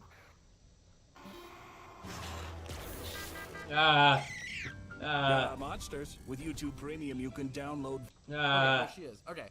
Why are the trainers so weird in this location? Okay. Whew. Audino lead. A little weird. It's interesting. It feels weird to have no Pokemon listed in my GTL. I feel like I'm always selling Pokemon. Against Audino, I'm actually going to go ahead and set up a growth or two, because Audino shouldn't be able to do that much damage to me. So I should be able to set up in front of it. That's a decent amount of damage. I'm going to set up 2 growths. 2 growths should be enough. Speaking of that, I literally bought a Cranidos because I saw the Petrowski OT and I thought it was funny. Before I might have been able to... Here, I'll show you guys real quick. Wow, that damage is pitiful. Never mind, it actually doesn't matter at all because of how bad that damage is. Let me... I'm gonna do... I don't want to split the XP. Where is I'm gonna it? It's go right here. Potion. Do I have a normal potion? Yeah, it's just an OT Petrowski. I thought it was funny. I need my Snipe to gain XP so bad that I'm literally just going to like set up with growths, potion it, and wow, this thing takes no damage though. That is insane. And it has regenerator, so if it switches out, or it could have regenerator. It's gonna there's an item. You know what? Let me find it. This is a pain, but I really do want Snipe to be leveled, so I'm gonna go through this tedious fight, and I'll see you guys in a bit. Yeah, Audino actually had an Oran Berry, so it regained a decent amount of HP on that. I'm gonna have to potion again here, I think, because I think this kills. Ugh, it's okay. I could have used a hyper potion or like a super potion, but I chose not to, so that was my fault for kind of stalling up the fight a little more. There we go. I can go ahead and Vine Whip here. Should be defeating this Audino at the crit. If it crit at like the very end, that would have been so painful. This should kill. Oh, thank jeez, dude. Woo. Okay. 765 XP. That is a lot of XP. That is so good. Audino does give a lot of XP since it is a very tanky Pokemon, so I did gain a lot. I really hope as far as EVs and IVs go, this is good enough. Switch straight I'm so scared that these aren't going to be good enough. My Snivy's still going to get low XP because I don't know how particular the gym rerun is. I know you can use Eruption, and you want a fairly good special attack. I don't know what the base points are. I didn't do the math. I'll see you guys. This battle should be pretty over from here. I just know you want speed and you want special attack. At all. I was able to blast through that battle with me. But getting a 2x31 Cyndaquil's kind of expensive, unless like west or whatever. I mean, you can go through Ditto. Ditto's always the way. Forced to start recovering the Dragonite. She heals me thankfully. But I don't want to do that yet. I actually want to. I want to catch. I think there's some Timber here that I can catch. I think there's like Sock and Throw and Timber in this location. If I remember from me playing Pokemon Black and White so long ago, I think there's some Pokemon here. So I'm gonna go ahead and look for some Pokemon. Run from this battle. I don't want to do 3 for those. I'm gonna look around. There we go. There's Timber. I don't have to cut a recording. There we go. Nice Timber. And if you remember from episode 3, I actually really want a Conkeldurr on my team. So I'm gonna go ahead and at least catch 1 Timber. And see if I can Conkeldurr is nice. See how much damage Vine Whip does. Okay, I can Vine Whip twice for sure. Low-Kit should do pretty low damage. I'm a pretty light Pokemon. I'm going to evolve to Servine at level 7. Heck yeah, you can learn Lava Plume. Take that over Flame Charge. Heck yeah. Here. This shouldn't KO. What's that crit? Okay, nice. I should be able to throw a Pokeball here and catch it pretty easily. This has been a pretty easy encounter, thankfully. And then it'll also get me some XP on Snivy, because you actually get XP from catching Pokemon nowadays. It wasn't always the case. I know it's like a 5th gen mechanic. That's one of my favorite mechanics, honestly, probably in Pokemon that was added in the new generations, is having that extra XP from catching Pokemon is super nice. Because sometimes you would get punished, for catching Pokemon, which should never be the case, which I think is really cool. Grab this Pokeball, get an extra Pokeball. Let's see if I can battle. Let me use a potion really quick. I only have supers. Maybe I won't. I'm gonna see if I can battle these kids. Gets my speed on my Snivy. Should need to show you guys these battles. I'll see you guys in a sec. Alright, Snivy got another level, thankfully. Leaf Tornado. This is a special move that lowers the target's accuracy. 50% chance to lower accuracy. I mean, I'll probably just learn that over Leer. or tap over Leer. That's hilarious. I actually definitely forgot about that move. I didn't know that Snivy learned that move. That is really, really interesting. I should actually check the move pool a little more. Leech Seed, Mega Drain's at 22. God, that's so bad. Leaf Blade's a great move. I'm very excited for Leaf Blade. Yeah, Mega Drain at 22 is absolutely garbage. Really important. Coil is not bad at all. I usually never use Coil, but I'm learning. Really good. I have a lot to learn still. I really do. Alright, we're pretty much halfway through EV training speed. Okay. So this goes. Look how smug Snivy is. One of our cats just knocked something over. Man. Let's go. Should I poach? I'm gonna tell y'all, man. I love animals. Love cats. Yeah. And my God, I wish I did not have 3 of them. Sort of other heal. Can I use a different heal? Like, I love all my cats to death. I guess. And I wouldn't change it for the world, except for the fact that I would. Like. Okay, let's go into this battle. Easy peasy. See you guys after. I couldn't say I'd get rid of my cats because I wouldn't. Yeah, battle through those little baby trainers. But I wish I had them at 3 separate times. Or just head west and go through the storyline. I really think my Snivies is underleveled, so I think I'm gonna head south a little more into this kind of baby forest. Battle some more trainers, pick up this Pokeball, and see what progress I can make. Okay, this might be one of the first NPC battles I'm finally able to sweep with Snivy. So I was able to set up 2 growths, and now I'm throwing up Leaf Tornadoes. So it's looking pretty good against this these little Temple dudes. Let's see, one-shots, nice. So yeah, I'm double growthed, +2 attack, +2 special attack. They did lower my special defense 1 stage with Acid. Yeah, I'll be able to blast through. That's 3 Temples. Yeah, this was a that's perfect. That was a perfect battle to get some extra XP on Snivy. Be able to set up 2 growths and his Leaf Tornado. Leaf Tornado is gonna be really good, dude. Having that base 65 is okay, but being able to reduce the accuracy by 1 by like a 50% chance. It's only a 90% accuracy move. It's a nice move to have at this stage. And there we go. We do get the evolution. I wonder if Servine will learn any moves. We'll have to see. I don't want to miss the beautiful animation. I love the 5th gen. I love basically every 5th gen animation, whether it's evolving, battles, sprites, everything. I'm a huge fan of. So there we go. Nice. Let's go ahead. I didn't learn any moves. That's totally okay. Let's see if it learns anything super nice coming up. Mega Drain at 24. Okay. Let's go on and continue from there. Let's go ahead and move around this way and grab this Pokeball. I wonder what's over on these stairs. I haven't been to this area in Unova in a really long time. Let's go ahead down here and grab this Pokeball. Yoink, yoink. A little potion for me. Maybe it's worth to go ahead and yeah, I'm gonna go ahead and do that. I'm gonna go ahead and potion on this Servine outside of battle. I want to keep battling Pokemon, keep getting some XP on it. There's a trainer here that I don't mind battling, and then heading up this little staircase. See you guys after this little dude. Alright, I defeated that dude, but kind of out of cost. My Servine took a lot of damage, actually, and got poisoned.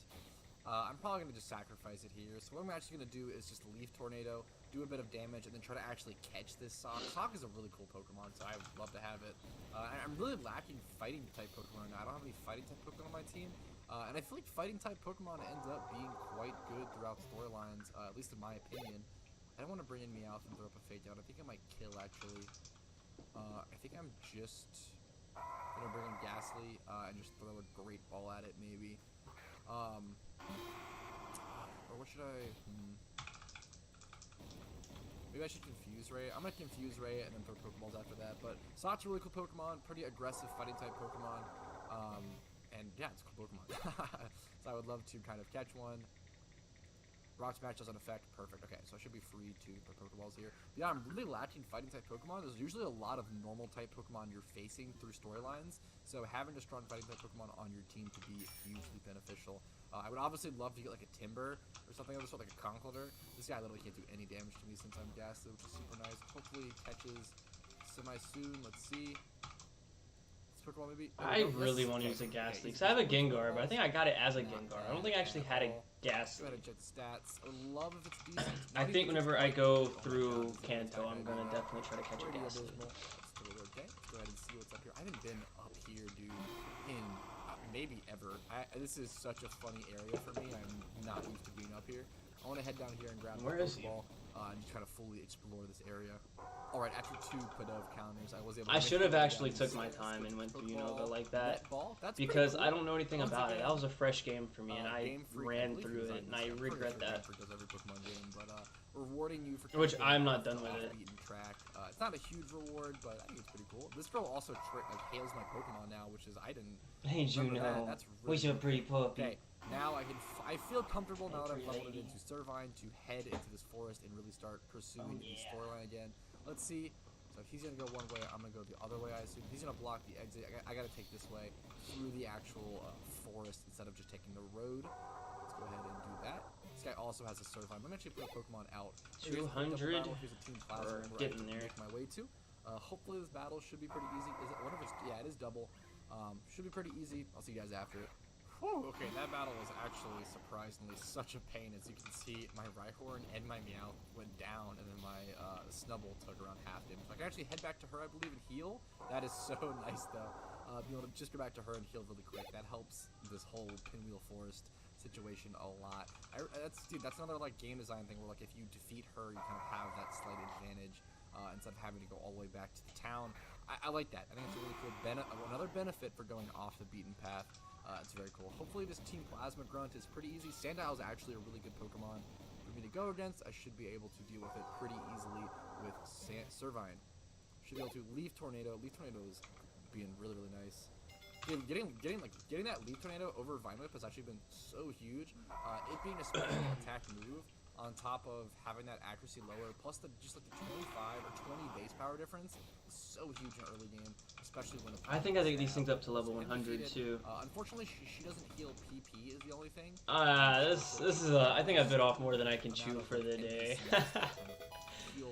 This is gonna be a lot, but at the same time, it's really gonna pay off because whenever I have them and they work, I have them. Like they just gotta work, and that's what I'm worried about. I wonder if it's worth I'm almost done right here. 101 attack, and oh my god, it's pretty much getting 50 stat points just from EVs, IVs, and nature. So yeah, this one's gonna be really good. Let's go ahead and run from that then. Don't want to waste my time. The Typhlosion eruption is so overpowered, and I really enjoy it. I'm having fun, even though I haven't done anything yet. I can just see how much this can do. For Servine/Superior, if I end up going like a Leech Seed Giga Drain build, I could actually that could be really, really beneficial. So that is really cool. I should be able to Leaf Tornado this Purloin. I actually might go ahead and just Vine Whip it twice. It'll probably take 2 hits instead of 1. Yeah. So Leaf Tornado would have been 1, but I actually want to preserve the Leaf Tornado PP as I only have 2 more PP, so I'm pretty happy, comfortable Vine Whipping this thing twice to save. After I get done with this, I'm gonna have to go to Sinnoh, but I can train for a little while. Honestly, it's fine. You are okay. A little bit more. In any Pokemon game. There's a Mossy Rock, which I believe that's what that is. I think I want to give the last EVs. It's not gonna do anything. I think I'll give an HP because nothing else will really matter. Okay, here we are honestly. A little further into the forest. I forget what this mound is or how that. Or you just walk through it. Okay, I wasn't sure if I had to like battle. How much XP do I get right here? 1500, 13. Oh, you know what? I think that the move. You know what? Screw it. It's not gonna make a difference. Sounds are funny. I forget I'm gonna go ahead and fly to here. But you can do this. It's funny because I've spent probably 70 of my 100 hours in Hoenn. And I have not been to Pacifalog Town. That's what it's even called. Probably butchered that. Let me go heal real quick. Yeah, my Meowth getting poisoned is a little unfortunate. That actually kind of matters. I should be fine. I do have Rhyhorn, although he's not the best in here. He can smack down on bug types, which is really nice. But hopefully we can battle through this. I think I still have what? I still have 2 Leaf Tornadoes. I like how everybody just respectfully stands next to each other in here. It's so funny. I don't know if I should save it. Let me see how this does. The upcoming battle. Maybe I should just. Hopefully it sweeps, but I'm worried it will not. Okay. Yes, I can kill this thing safely. Let's see what happens. Take only 1 tackle. Because if we can do this, outside of battle, and be able to heal a little bit and preserve the PP. Okay, awesome. It's a lot of power. So. Okay, I'm battling for another Team Plasma member, and I do have the ability to learn Leech Seed. It does not kill yet. Alright, so we're probably about to die. We'll see what happens. Yeah, we're gonna die here. That's fine. Who cares? I might go to Vine Whip. Alright. Alright, we're not Mr. Man yet. I've never really loved Leech Seed during storylines. I think that... It never feels great. but it has some serious power in PvP. Plus up your sleep with Neutral Sleep Plus. These powerful sleep blends give you a revitalizing rest. Yeah, we're just gonna run. More than I realized. Okay, we get the back. Just let me run! Last dude. We get the dragon skull. I'm sorry, this took way longer than I thought. A bit more of an adventure than I thought. Here comes the one dude. These are there's 7 or some amount of these. Just let me get out of here, please. I just want to leave. I call them dwarves, but that's all I want to do. Alright, called. Dragonite Surf is coming next. I think that's the best option. Oh my god, are we gonna get swept by this? Might actually not be, but it makes me want to call them dwarves. Okay, let's go ahead and finish through this little bit of a side story. Blasting through it. Yada yada. I forgot. We TLDR, recovered the skull, and saved the city. Trying to go give that back and head on to the city hopefully soon. We get a little free little moonstone. How long has this been playing? We're 2 hours in this. But I don't know. We're definitely not going to finish this video today. Okay, they both left to go ahead and return the skull and everything back to the city. I want to go ahead and head through here a little more, I guess. Oh, you know what? I did not forget. I do want to head back to town really soon. I'm kind of dumb. Alright, let me just go ahead and surf. Oh, they're going to outspeed me. I don't think I can run. Yeah, I can't just run straight east. Oh, one of them outsped me. Okay. Weird route, which should be fine. Actually, gonna lead my party Kill? out in case I need to fake out Payday something. No okay, killed one of them. Getting really lucky. Grass Knot is actually a really relevant TM. Super happy to pick that up. I don't think any Pokemon. I can't believe how few encounters I'm getting. All right, so I guess Electabuzz is coming back for now. I'm gonna. Can be a PvP move sometimes. Yeah, Electabuzz is coming back. But I know things like. Please don't die. Don't die. Don't die. You live these. Come on. A pretty interesting tech move. We're just gonna surf one more time and kill all of them except for that boy, probably. Swaddle and maybe catch it for a Pokedex entry. Yeah, I should be able to. Dang, now I gotta use the bathroom. Fake out Payday here and probably catch the Swaddle. Let's see. Payday shouldn't kill, I think, but if it high rolls, maybe it could. Okay, perfect. So we'll do a little bit of Pokemon. You know what? Do I catch you? Easy peasy catch. Let me catch you. All right, there's the Swaddle. We'll see what happens. Easy peasy first Pokeball. You might be good. 3 any IVs. Nope. Get in the ball. We haven't seen a 1x31 Pokemon in a while, but I wouldn't say we're getting unlucky yet. Is there any way for me to go down here? I can't go through there. I think there's no way for me to. Can I go east? All right, I'm gonna great ball you. Just get in, okay? Just get in. I would actually freaking love a Venipede. Come on, just get in the ball. Get in the ball. Get in the ball. I gotta poop. Get in the ball. Thank you. It is an NU Pokemon. Oh, it used Protect too. It's genius. Oh, it's genius. Is it good? No. I respect it. It's actually awful. My poison. That's so funny. Throw up a I love the hordes because I feel like every single time I get the worst of the worst, and it's just happens that way. My favorite. I'm a huge I'll be right back. fan, obviously. As you may have heard, and it's a bug type Pokemon, and it's great. Don't worry, Juno. Just gonna go poop. I love Scolipede. Just gonna go poop. I think I'm just going to throw a Pokeball at it, maybe. Spam Pokeballs from here. Maybe I should have switched to Ghastly. I don't really need my Meowth alive though. I don't see it staying around much longer. And it just catches first Pokeball. That's actually really lucky. That's a pretty good catch. Okay, Venipede added to the Pokedex. Love to see it. Let's go ahead and check the stats. Nothing, but it's totally okay. Okay, I think it's just time to. I want to check over here really quick, but I do want to start making my way out of this forest. It might be a little bit of a trek. Okay, there seems to be no way out over here to the east, but I did encounter a Petalil, which I kind of want to catch if possible. But might be pretty difficult. Maybe I'll throw up a Leech Seed. Actually, it won't work against this grass. Wow, that's embarrassing. Can't believe I just did that. Okay, that's hilarious. I tried to Leech Seed it, and it tried to Stun Spore, and we're both unaffected. That is really funny. I think I'm just gonna keep Stun Sporing. I'm gonna tackle it down, get it to a low HP, and then try to catch it. I think there's a Magical Leaf that should do pretty little damage to me. Maybe 5. Actually, it was 6 damage. I almost guessed that perfectly, which is hilarious. I love the calculations in my head. Okay, I should be able to tackle it one more time. Moz doesn't crit. Don't crit. Don't crit. Oh. You're trolling, dude. Okay, you know what? Sometimes that happens. That's so funny. I literally called it. I'm going to go ahead and throw up a Repel, actually, and work my way out of this forest because I'm pretty far from getting out, I'm pretty sure. It's going to be a little bit of a haul. So I'm going to walk my way out. I don't know if there's any, sort of shortcut. Can I go over here and just run out? Oh, yeah, there you go. Okay, I knew the devs would have put in some sort of back way out. There we go. Nice little Miracle Seed to pick up, although I did actually buy one for my Servine already. And I should be able to go through here and maybe head to the next town without needing to heal yet. That's kind of... Ooh, little bridge for us. Oh, I actually love this bridge. Wait, I want to go back and have a beautiful little scenery spot. I love this bridge. I love this spot in game. very cinematic, very cool. Alright, and with this cinematic view, I'm going to go ahead and do the outro and call it here. Thank you guys so much for joining me on episode 4. I've actually been meaning to keep these episodes to around 20 to 25 minutes each, kind of like an episodic sort of series. But I've had so much to talk about and so much to do in all the previous episodes. They've been pushing like 25 plus 30 minutes each, so hope that's okay with you guys. Thank you guys so much for watching. If you enjoyed this series so far and liked this video, go ahead and click that like button physically. It would help me out a lot and let me know what you guys are enjoying. And also subscribe for more PokeMMO content. I would really, really appreciate it. Check out all the playlist linked below if you want to see more PokeMMO content. If you want to watch more stuff while you're playing the game, I understand. I feel that vibe. And also consider joining the Discord link below to learn about the game a lot at a rapid pace.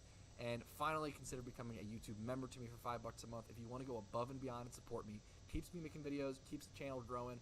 Really, really appreciate it. You guys mean the world to me. And a huge shout out to all of my current YouTube members. You guys are the backbone to my channel, and I really, really appreciate that. So thank you very much. You can also check out my Venmo linked below and my Twitch if you want to go drop me a Twitch Prime or a Twitch sub. Those are all fantastic ways to support me, so I really appreciate every little bit. Thank you guys so much for watching. Really hope you enjoyed yourself, and I hope to see you guys on episode 5. See you guys later. Yo, what's up? My name's Petrowski. Welcome back to episode 5 of Road to PokeMMO. This is a series where I kind of work through PokeMMO, you know, the MMO Pokemon game that we all know and love, and work and progress towards making a main account from scratch. This is Season 2, Episode 5, and I hopefully you guys have watched all the episodes up until this point. I'm happy to have you. So, the kind of information in our starting point right now is 2 gym badges in the Unova region. We're working towards our competitive PvP OU team around by the time we finish this region. Will be really, really fun, really exciting. I did all of my planning, all of my research. Oh man, that's so fun. Building in episode 3, so I highly recommend checking that out if you haven't. This episode, we're going to be heading towards Castelia City, I believe, which is a really cool city, a really beloved one in this region and in this entire franchise, probably. I'm a huge fan of Castelia City. It's probably one of my favorite cities in the entire game. Being modeled and based after, New York City, really cool. I'm an East Coast boy in the U.S., so I always love that stuff. I think it's super cool. And it's always, I love this bridge. I've always loved running across this bridge. I think the charm has never really left for me. And I think it's always really cool. But anyways, our team is looking pretty beat up, surprisingly.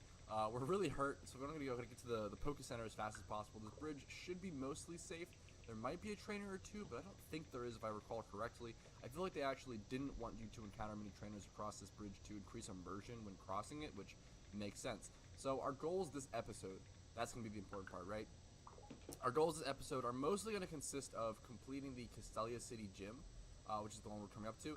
And then if we have time, if it's not too difficult to battle for that gym and unlock access to that gym, which you always have to do. Each city in Unova is infamous for you have to kind of unlock access to the gym leader, which is a little annoying.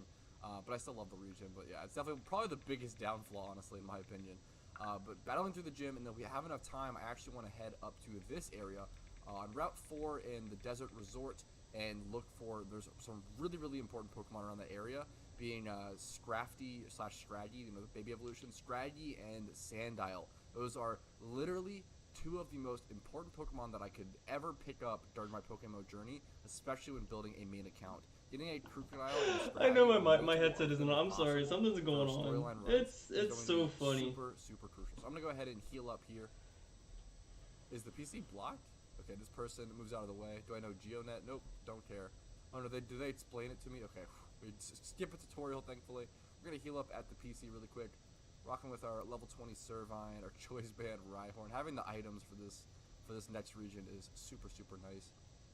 I do need to unlock the bicycle. I definitely don't remember how you unlock the bicycle in this region, and I'll have to look that up momentarily. But first things first, I'm literally just going to run straight over to the gym, which I know is over here on the left side, because I'm used to doing it during my gym runs on my actual main account. But I'm going to go ahead and run over here and see if I can go into the gym. I assume someone pops out. Yep, someone pops out, of course. I just challenged the gym leader, bug-type Pokemon, etc., etc. Okay, Sharon, no one cares. See you later, dude. Oh, here comes the gym leader. Yep, he's like, okay, yep, exactly. So he's like, sorry, could you wait a bit?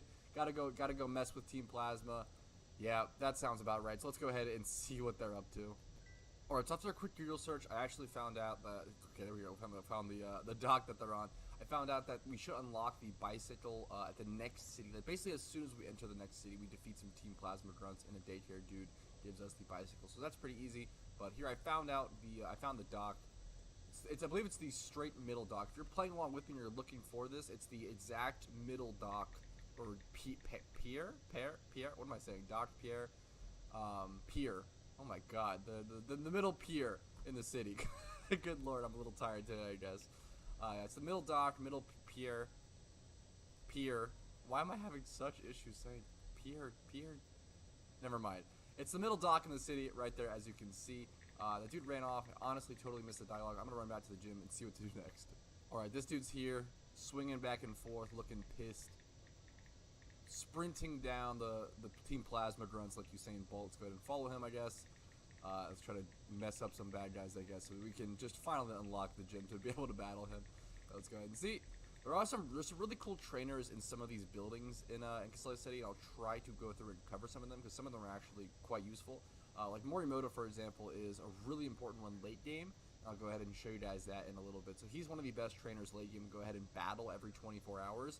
And he'll give you like 18k every like, I think actually maybe, I think it's might be 16 hours or 18. I think it's 18 actually.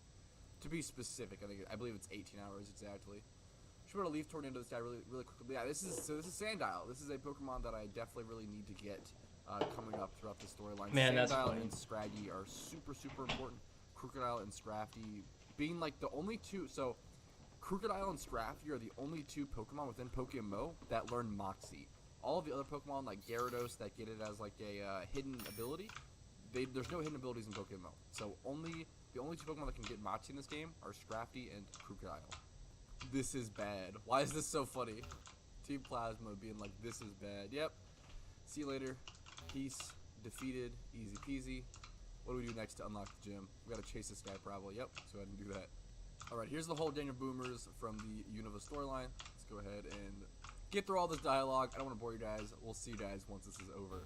This dialogue is basically just explaining. I need to go back and train. Dragon, I assume Reshiram. It's basically just explaining that that's what created this world. It's what created Pokemon. He wants to bring back that hero. That's all this dialogue is. At least they returned Bianca's Muna. That's kind of nice, I guess. Thank you. I don't know if you should be thanking them. Yeah, why? Literally, okay, true, Iris. Why are you thanking them? They take people's Pokemon. True. Iris literally preaching. Can't believe that's funny. Yeah, I don't know. Okay, finally we get through that little arc. Let's see if I can battle this dude. What do they drop over here? We'll go ahead and check that in a split sec. We get one Yachi Berry for this. That's really funny. I think Yachi Berry is one of those reduced damage type berries, but I don't know which one. Where is it at?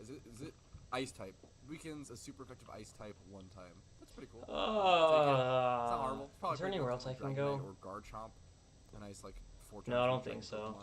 And a Smoke Ball here? Sure. Honestly, Smoke Ball is actually a pretty useful item. Smoke Ball is actually an item that I will sometimes use when using like a synchronized Pokemon when shiny hunting. It's best to avoid that if possible. Like it's best to have your Pokemon Speed EV trained and trained up enough to not have to use Smoke Ball, because usually Smoke Ball triggers a text box. So what that means is it's actually slower to run away from battles with Smoke Ball, because it triggers more text, right? So it makes every battle take a little longer. Whereas if you're able to just like Speed EV train everything, you can technically, you know, just go faster. But so let's start battling these clowns. I love this gym. I love the honey. I don't know why it's so funny to me / cute. Like I love honey. I love bees. I think the honey dripping over all the walls of this gym was I think it stands out as well. I think it's such a like bright colored, and this gym is so interestingly designed. I think that is one of the most maybe one of the most underrated positive aspects of Gen 5 repetition is that the gym design and the level design and the actual like geography of the map and everything is just so incredible. I'm so obsessed with it. I think it's totally gorgeous. This is actually gonna be a tough battle, as you can see. I probably want to be able to bring in my Rhyhorn and go for a Smackdown, I guess. I could like Choice Band, Stab. Let me go ahead and get this one. Smackdowns might be my best way to get through this gym. The issue is Rhyhorn's gonna be so slow. So it's gonna be a huge issue. I probably should be leading with Meowth. I'm gonna go for one more tactic. I'm gonna get off a little more chip damage and then just switch into like Meowth or something. Get XP on my Servine while still, you know, keeping it alive barely. I could safe switch here into... I could switch into, like... I could switch into Snubbull and kind of just sacrifice switch it. I don't know if I need to against this person. I kind of want to bring in my Meowth, I guess, and Fake Out while keeping it healthy. I don't know if I needed to make this sacrifice play. I think I actually could have just gone straight into Meowth and taken some damage from Bug Bite, but it's totally fine. And then having the Snubbull to be able to switch back into later to get another Fake Out if needed would have been nice, but I just don't know if I need all that. I feel like I'm definitely overthinking these small trainers coming into this, but I don't know. I like to play it to the best of my ability. Having Technician on your Meowth as well. This is a huge thing that I have neglected in previous playthroughs occasionally. Having Technician is so important to your Meowth's damage early game. It's really huge. Yeah, Technician is just really quite good. I should be safe here to just go for Cut. It's actually my highest damaging move over Bite due to Stab. Poison Point's gonna poison me though, but I will be able to two-shot the Venipede exactly, as long as I get like a decent roll. Maybe I like high-rolled that last cut. I took a lot of damage there as well. I might just go, yeah, I'm actually gonna go heal really quick, and I'll come right back to the gym. I'm gonna cut really quick, go heal, and I'll be back, and I'll see you guys in one split sec. Harlequin Jack has been defeated though, easy peasy. Alright, something I realized once I got to the PC to heal is that I walked all the way here. I actually don't have a teleport Pokemon, so I actually really want to pick up a teleport Pokemon really quick. So I'm going to go ahead and look for an Abra, I believe, with hopefully a decent special attack stat. Let's see if we can find something. Naive Nature. Oh, yeah, this actually looks like the best bet. Naive Nature, 4K, teleport. We're level 7, though, which is the main issue. None of these Kadabras are going to have teleport, which sucks. Let's see this one. Lonely Nature, teleport. Nah, I'll just go. I think this one's the best one. Yeah, the Naive one. Having a plus speed nature is pretty nice. It also has 25 plus special attack as well as 20 plus speed. Yeah, I'll definitely take that one. Yeah, I'll get the party. It just saves a lot of time. Having a teleport Pokemon in your party during storylines is just super nice. It saves a lot of time. And I keep wanting to use this Snubbull during my storylines. I think it's so cool, but it never works out. I think Expert Belt Snubbull with all of these, things is so sick, but I think it's actually the weakest link in my party, and I always just let it die, and I'd rather have a teleport Abra. It's pretty sad that I'd rather have a teleport Abra than an actual, Pokemon that can, attack at least to a decent extent, but I think it's just legitimately more useful.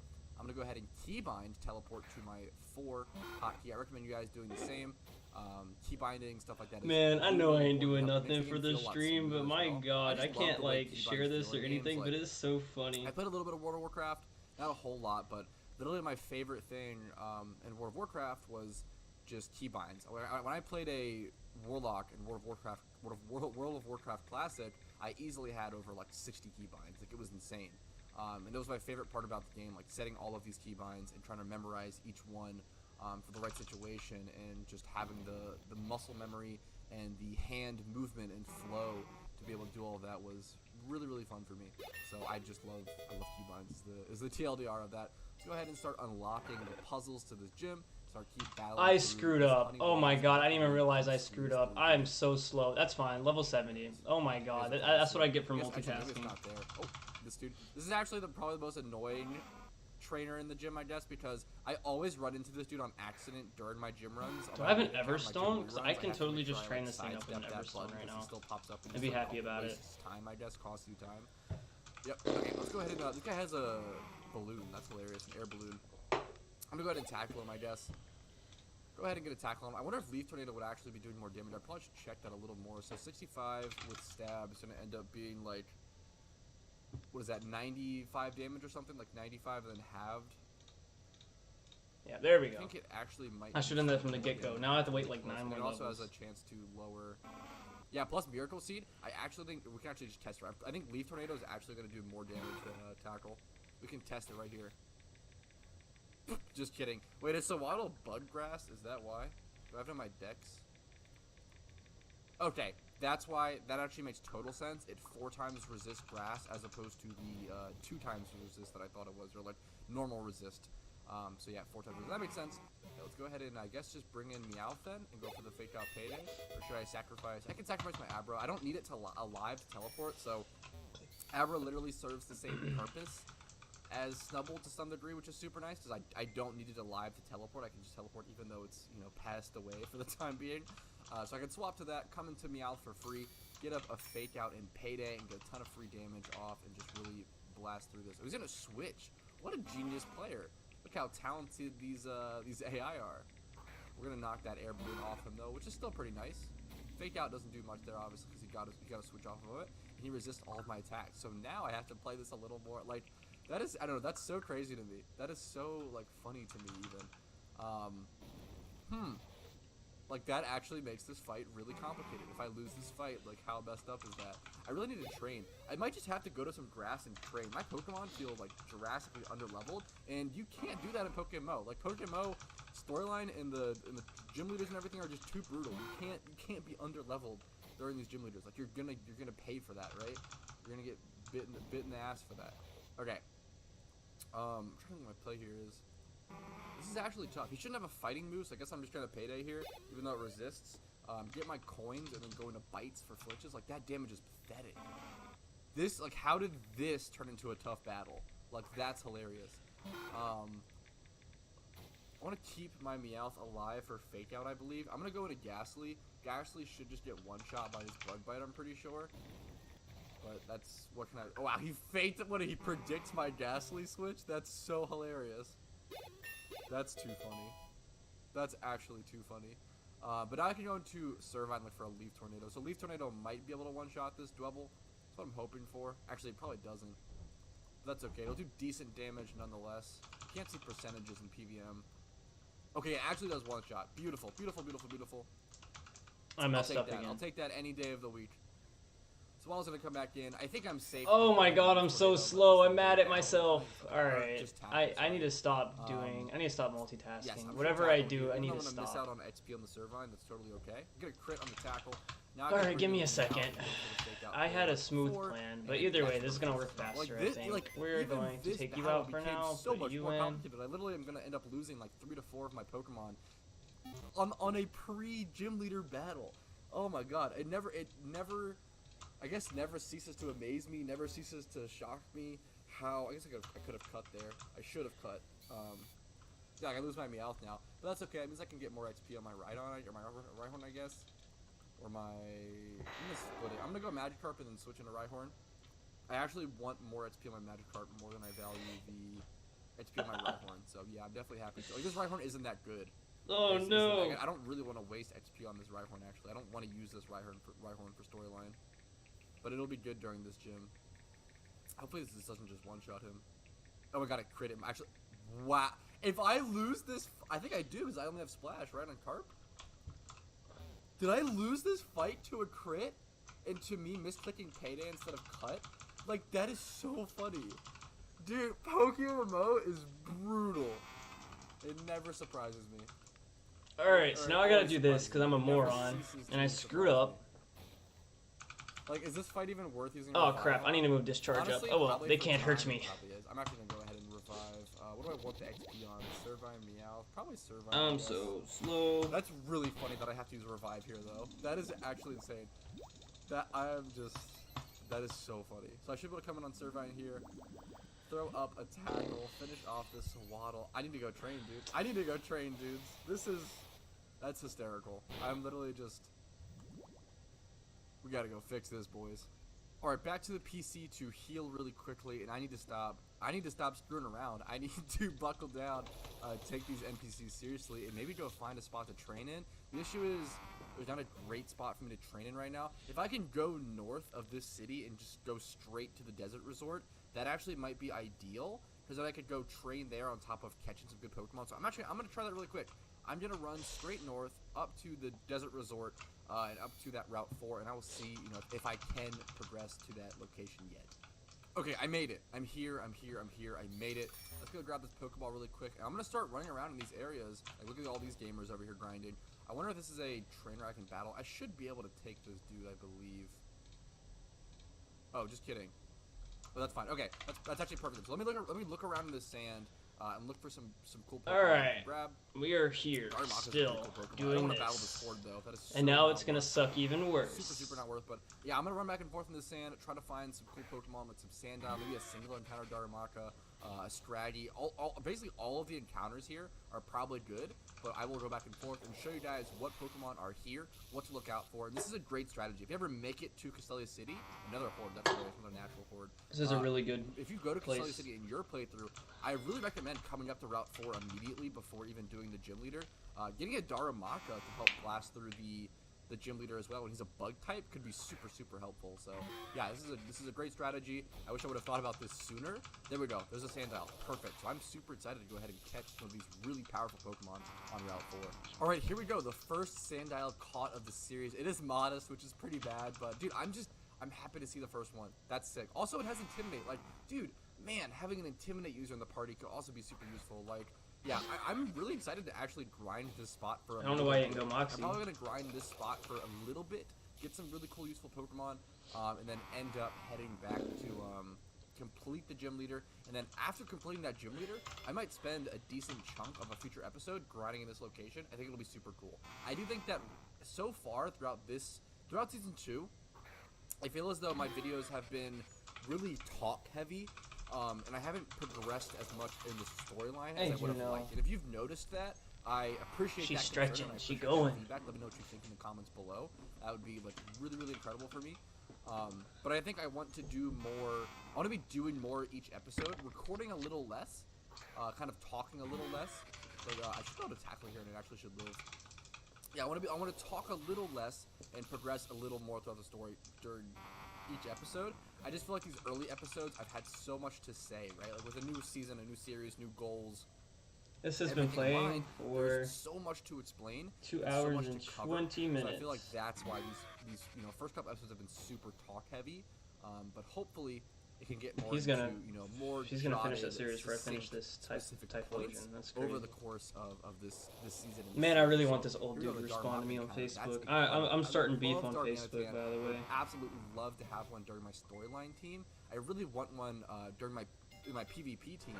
Once we reach that goal. So that is really intense. I'm gonna catch this dude, and I will see you guys when I'm ready to throw a Pokeball at him. Alright, Darumaka's catch rate seems to be much more difficult than I expected. I've thrown, I think, 8 Pokeballs at him at this HP, and he has not caught so far. So I definitely want to go buy a lot more Pokeballs, and buy more Great Balls and Ultra Balls if possible as well. So it's not even close. I might just have to throw my 3 Great Balls at him and pray and wish for the best, because these Pokeballs are really not working. So if you come here with the hopes to catch a Darumaka, bring some Great Balls, bring some Ultra Balls. Hopefully that helps you guys out, because I've wasted so many Pokeballs on him. There we go. First Great Ball gets some. Definitely worth throwing the Great Ball. Let's go ahead and see. Added to the Dex. Beautiful. Love to see it. Check the stats. Docile nature. 22 attack and 22 speed. That's super decent. Super decent. Oh, we have the Choice Band for him as well. But I got beat up there. I'm actually going to go ahead and go heal really quick. I need to pick up some revives as well for the possible gym fight. There's a lot of stuff that I want to switch around. So I'm gonna go to the shop really quick, heal up, go to the shop, pick up a couple of things. I don't even like that. What I do need is, I might just do, I have over 1 million Pokeyen. There's no reason why I shouldn't have that amount of Great Balls on me. I'm gonna go 49 Great Balls to put me at 50 total. Do I have any Super Potions? No Super Potions. Do I have any Hyper Potions? I assume that I do have some. A couple Escape Ropes for emergencies. Do they have any? They have no revives here. That's unfortunate, but that's okay. I wish I could go ahead and buy some revives, but not the worst thing in the world. Okay, that should be good. I'm just going to go ahead and head back north and try to grind that spot a little more, I think. I might also just start killing like wild Pokemon, like Sandiles and stuff I encounter, but I want to catch everything in that location is the main issue. Like, everything in that spot is good. Like, whether I encounter Scraggy, Darumaka, Sandile, I think those are literally the 3 encounters in that location, and they're all such incredible Pokemon, so it's really, it's hard to gain XP when you want to catch everything, but I think you do actually gain some XP in this game. It's similar to I think they added that mechanic in Gen 5, where if you catch the Pokemon, you actually do gain XP, which is super huge, but definitely takes a lot longer. But anyways, I'm going to go ahead and grind some more Pokemon in this location. Ooh, that's our first Scraggy encounter. That's very cool. I don't know, I haven't seen them in this area yet, which is really cool. I should be... Actually, I should be able to Leaf Tornado it and not die, but I don't want to risk it. Yeah, I just really don't want to risk it. Scraggy is actually a pretty tanky Pokemon, or at least Scrafty is. Scrafty has like 115 base defense and special defense. It's like a very tanky Pokemon, which is why I love setting up Dragon Dance on it. It's a really cool Pokemon, dude. I love Scrafty. It's always one of my favorites. Is that a 95% accurate tackle? Or was that because of he sand attacked me or something? I think he sand attacked me. Yep, sand attack. Gotcha. He's still sand attacking me, although I should be good. I believe I can tackle him one more time and he shouldn't die. Okay, perfect. Okay, now I should just be able to Pokeball him or Great Ball him. Should be a pretty easy catch from here. Let's go ahead and see. Beautiful. There we go. Scraggy is caught. Added to the Pokedex. Let's go ahead and check those IVs. Careful Nature, not bad. Pretty bad IVs though. But that's really good. We're going to Servine to level 22, which is actually pretty nice in this location. I've been tempted to lead with Rhyhorn and just bulldoze the... Yep, exactly. For this reason. For these natural hordes of Darumaka to be great XP for my Rhyhorn. I could maybe put an XP share on my Magikarp and level up that way, but I don't know, just an option if I do want to do some XP training and leveling here. Yeah, I think it's pretty cool. But this video should actually end up being a longer episode because I do want to. I want to try to beat the gym in this episode, but I have a lot of grinding to do in this location, so we'll see how it goes. But I don't know. I set out those 2 goals. I thought this was going to be the secondary goal, but this kind of ended up being the main goal, I guess, of this episode, or at least a means to the end of the main goal, which is obviously concluding the gym. So we'll see how things go. I almost want to deliver on that promise and defeat the Castelia City Gym in this episode for you guys. We'll see how that goes, though. You know, things could always change. Let's go ahead and catch this Scraggy first things first. All right, here we go. Our second Scraggy caught. Lonely Nature's good. Not the best IVs. That's totally okay. My Servine keeps taking a beating in this location. I might want to just level it up first before catching Pokemon, but I don't know. I think it's worth. I'm going to go ahead and keep catching. We're also at 2,809 encounters. It's really cool to see that encounter growing up. Dude, I can't wait for the day that I eventually one day get a shiny on this account. I think that would be so cool. I don't know. I'm very interested in that. I'm actually going to go ahead and check to see if Leaf Tornado kills. And that'll just let me know in the future if I can Leaf Tornado and catch it. Perfect. Leaf Tornado actually brings it to the perfect amount of HP, so now I know that. It's good to limit tests like that. Like after you've caught a couple, like now you're like, I don't need to catch this Scraggy. If this OKOs, it's okay. It's just nice to kind of check and limit test. Oh man. Those damage ranges. It's really difficult to see damage ranges or guesstimate damage ranges throughout the storyline because you're constantly changing stats and facing different enemies and stuff like that. Where in PvP, it's always a lot more static and you can kind of memorize calculations a lot more. It's actually really difficult to, have those damage calculations in your head on the fly. Anyways, I should Inferno. I'll see you guys with the IVs. There we go. Yeah, that's right. I don't want you. You're a bad move. Jolly Nature's really good. Nope. Wow, this is a 6 Scraggy. This is actually it. This is the one that I want. 20 attack, 20 speed, Jolly. This is absolutely good enough for storyline. I'm very happy with that Scraggy. Yeah, I'm gonna teleport back to the PC, heal up really quick, and introduce that Scraggy to my party.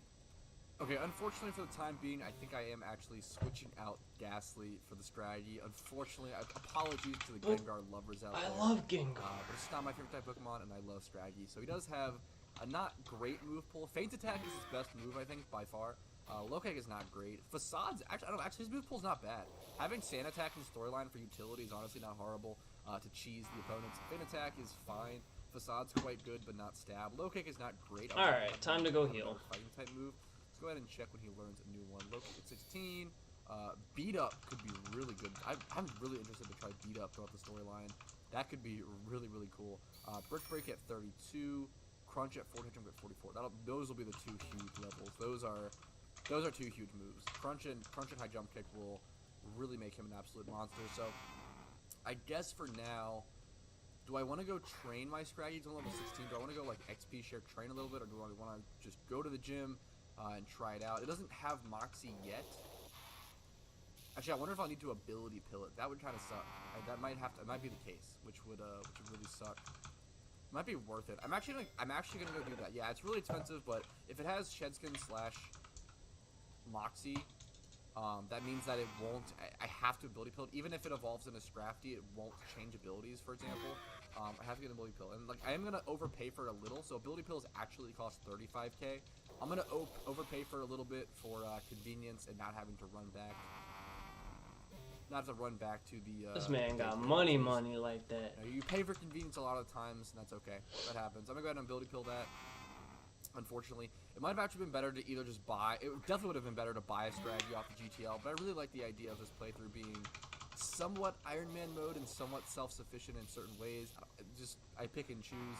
I think that's fun. I think that adds a certain element to it for whatever reason. I don't know. I really enjoy that. That's like, you know, single-player Pokemon. Pokemon's usually a single-player game for a lot of reasons. I think it's cool to at least introduce that a little bit. The question is whether I want to go train it in the wild a little bit, or do you want to just go straight run into the gym? Dude, I've been playing for 2 hours, and I've been doing the same thing over and over again. Some of the oh my god, but at least we're making progress. This thing's level 55. On Scrafty, I believe, for the time being. Well, what does it learn? Yeah, we're going to Eruption 75. That's our target, is level 75. And then jump into my fault. It is what it is. At least this thing's getting 3,500 XP a pop this way. I wish there was something it could act, or 3,000, sorry. I wish there was something I could fight that would give it more. But no. You press all the buttons, unlocks this little honey thing to push through. I screwed that up. There's no animation in this game for pushing through the honey, which is funny, but in the normal games, there's like this really weird, sticky animation. It's very funny. Let's go ahead and go through it, because there should be a trainer where you have to battle here. Actually, how do I the last Pokemon I've played, as far as sequence goes, I think is Black and White. I assume I have to go over here. Because I didn't have a 3DS or anything. Bottom left, top left part, and we'll click that button really quick. I'm assuming there's most likely going to be a trainer up here as soon as I press this button. I played Heart Gold and Soul Silver, but I got lost in Johto. It doesn't actually look like it. I think there's just a trainer here. Multiple times. Yeah, no trainer here. Okay, just a trainer. My brain's too small for Johto. Okay, so yeah, I'm going to click on this button, and yep, this guy's running me. That's totally fine. It should be a pretty easy fight. Go ahead and see how it goes. Okay, so Waddle with Air Balloon once again fighting the Meowth. I'm gonna shoot over Fake Out. Should be pretty simple. Fake Out into Payday and get off some decent damage and, you know, earn some extra money. Fake Out into Payday into Cut is kind of the routine. But we get a good nice crit. That should put him really low. Yeah, Cut should be able to finish him off here. I should be able to live this really easily. Yeah, actually, honestly, not that easily, but I'm able to live that. Take out the Sawaddle. Let's see if he has a second Sawaddle or a Dwebble, or what his next Pokemon is. If he has Dwebble, I'd be surprised if he didn't switch. Okay, just Venipede. Gotcha. I'm just gonna go for a Cut here, I believe. Get some nice chip off. Get the poison point. Honestly, that's fine. Probably have to go heal after every single one of these little battles anyway. Here I might be able to switch into Scraggy. I'm trying to think if there's any issue with this. I think I'm just gonna go Scraggy and try to pick up a KO. I don't know if he'll be strong enough yet. I just go for Feint Attack. I don't know why I pressed 4. He's faster than me, which really sucks, but he actually doesn't do that much damage to me. I get poison points in, which also sucks. He's gotten like every poison point proc in the world. I think it's like a 30% chance for poison point to proc. So a little unfortunate. I should be able to live here. Should be able to. Oh, he crits. Okay, but I still just barely live. Wow, Scraggy's tanky, dude. This Pokemon is 70 special defense, 70 defense for a low-level mon like this. That is quite solid. So there we go. We defeat that dude. Man, the tankiness of Scraggy really pays off.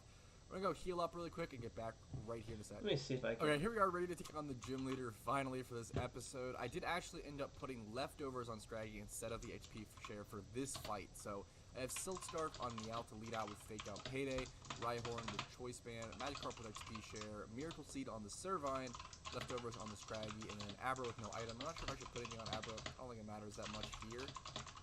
Just as literally it's just a sacrifice switch. Magikarp. I'm gonna try to advertise a little bit. Let's move them down there together to be able to get in a safe switch.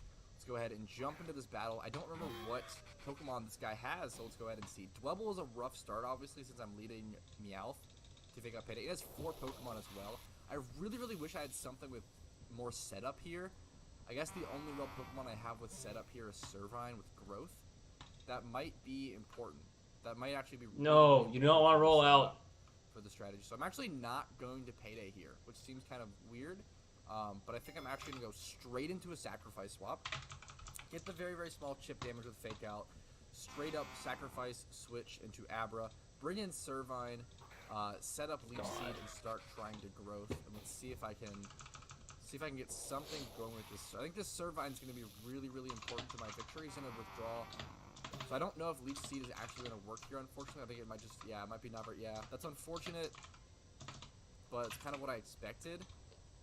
Dude, somebody has 117 hours and 2 shinies? This seems to do a decent amount of damage. That's ridiculous. I think I have to switch. Ain't no way.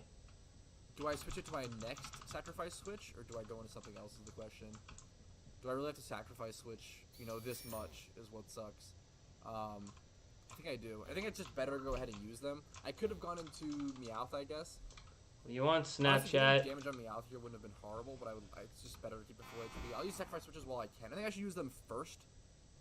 I think it's better to go ahead and use them first. I'm going to go ahead and Meowth here and go for the fake out payday.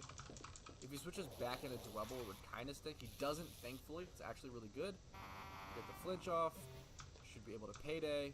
It shouldn't one-shot me, but it actually one-shots me. Man, I know this person's Leavanny is a bit brutal.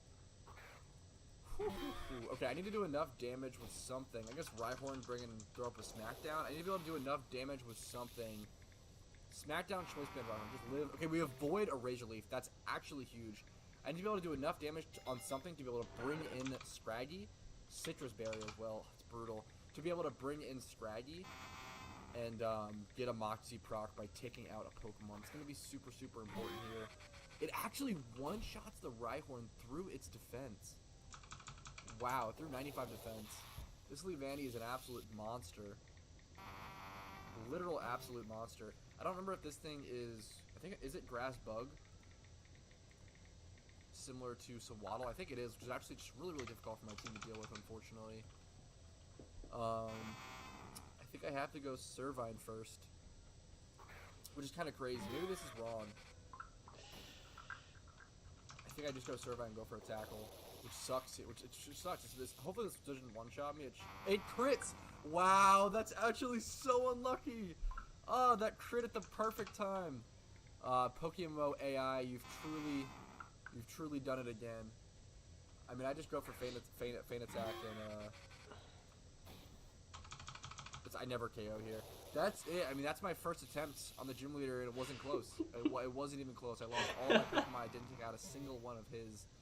That was brutal. That crit on Servine was really, really poor luck. The Dwebble lead was really poor luck. I'm sorry. Yeah, that's so funny for no reason. I don't see myself winning that fight. I think I just have to go train. That was a brutalization. Okay, well, I guess for the time being, I'm just going to be sitting here grinding, getting all the levels up all around on my Pokemon. So my Meowth's starting at 19, Rhyhorn at 18, Scraggy at 16, Servine at 22, Magikarp at 14, and Abra at 7.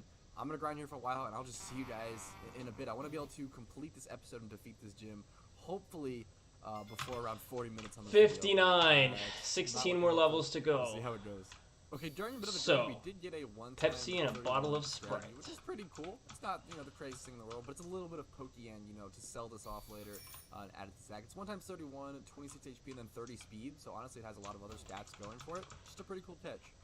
Okay, I'm going to be implementing a little bit of the Horde strategy that I was talking about before into my playstyle at the moment. So I do have my Sweet Scent Earth Sword that I can't use since it's too high level, but I can Sweet Scent with it. So I'm actually leaving my Meowth out of my party for the time being. I'm going to go ahead and get into some Darmaka Hordes and get my encounters up, as well as bulldozing through them with an XP share on my Scraggy to gain some more XP a little faster and more efficiently. Even though I have to run, you know, from the PC all the way up here, it even takes some hits from these guys since my dude is so slow. I think it's going to end up being worth it. But we'll see how it goes. I at least wanted to go ahead and test it. Let's see how much XP I gain from this first horde. So we bulldoze them all. Should be able to one-shot them all as we do.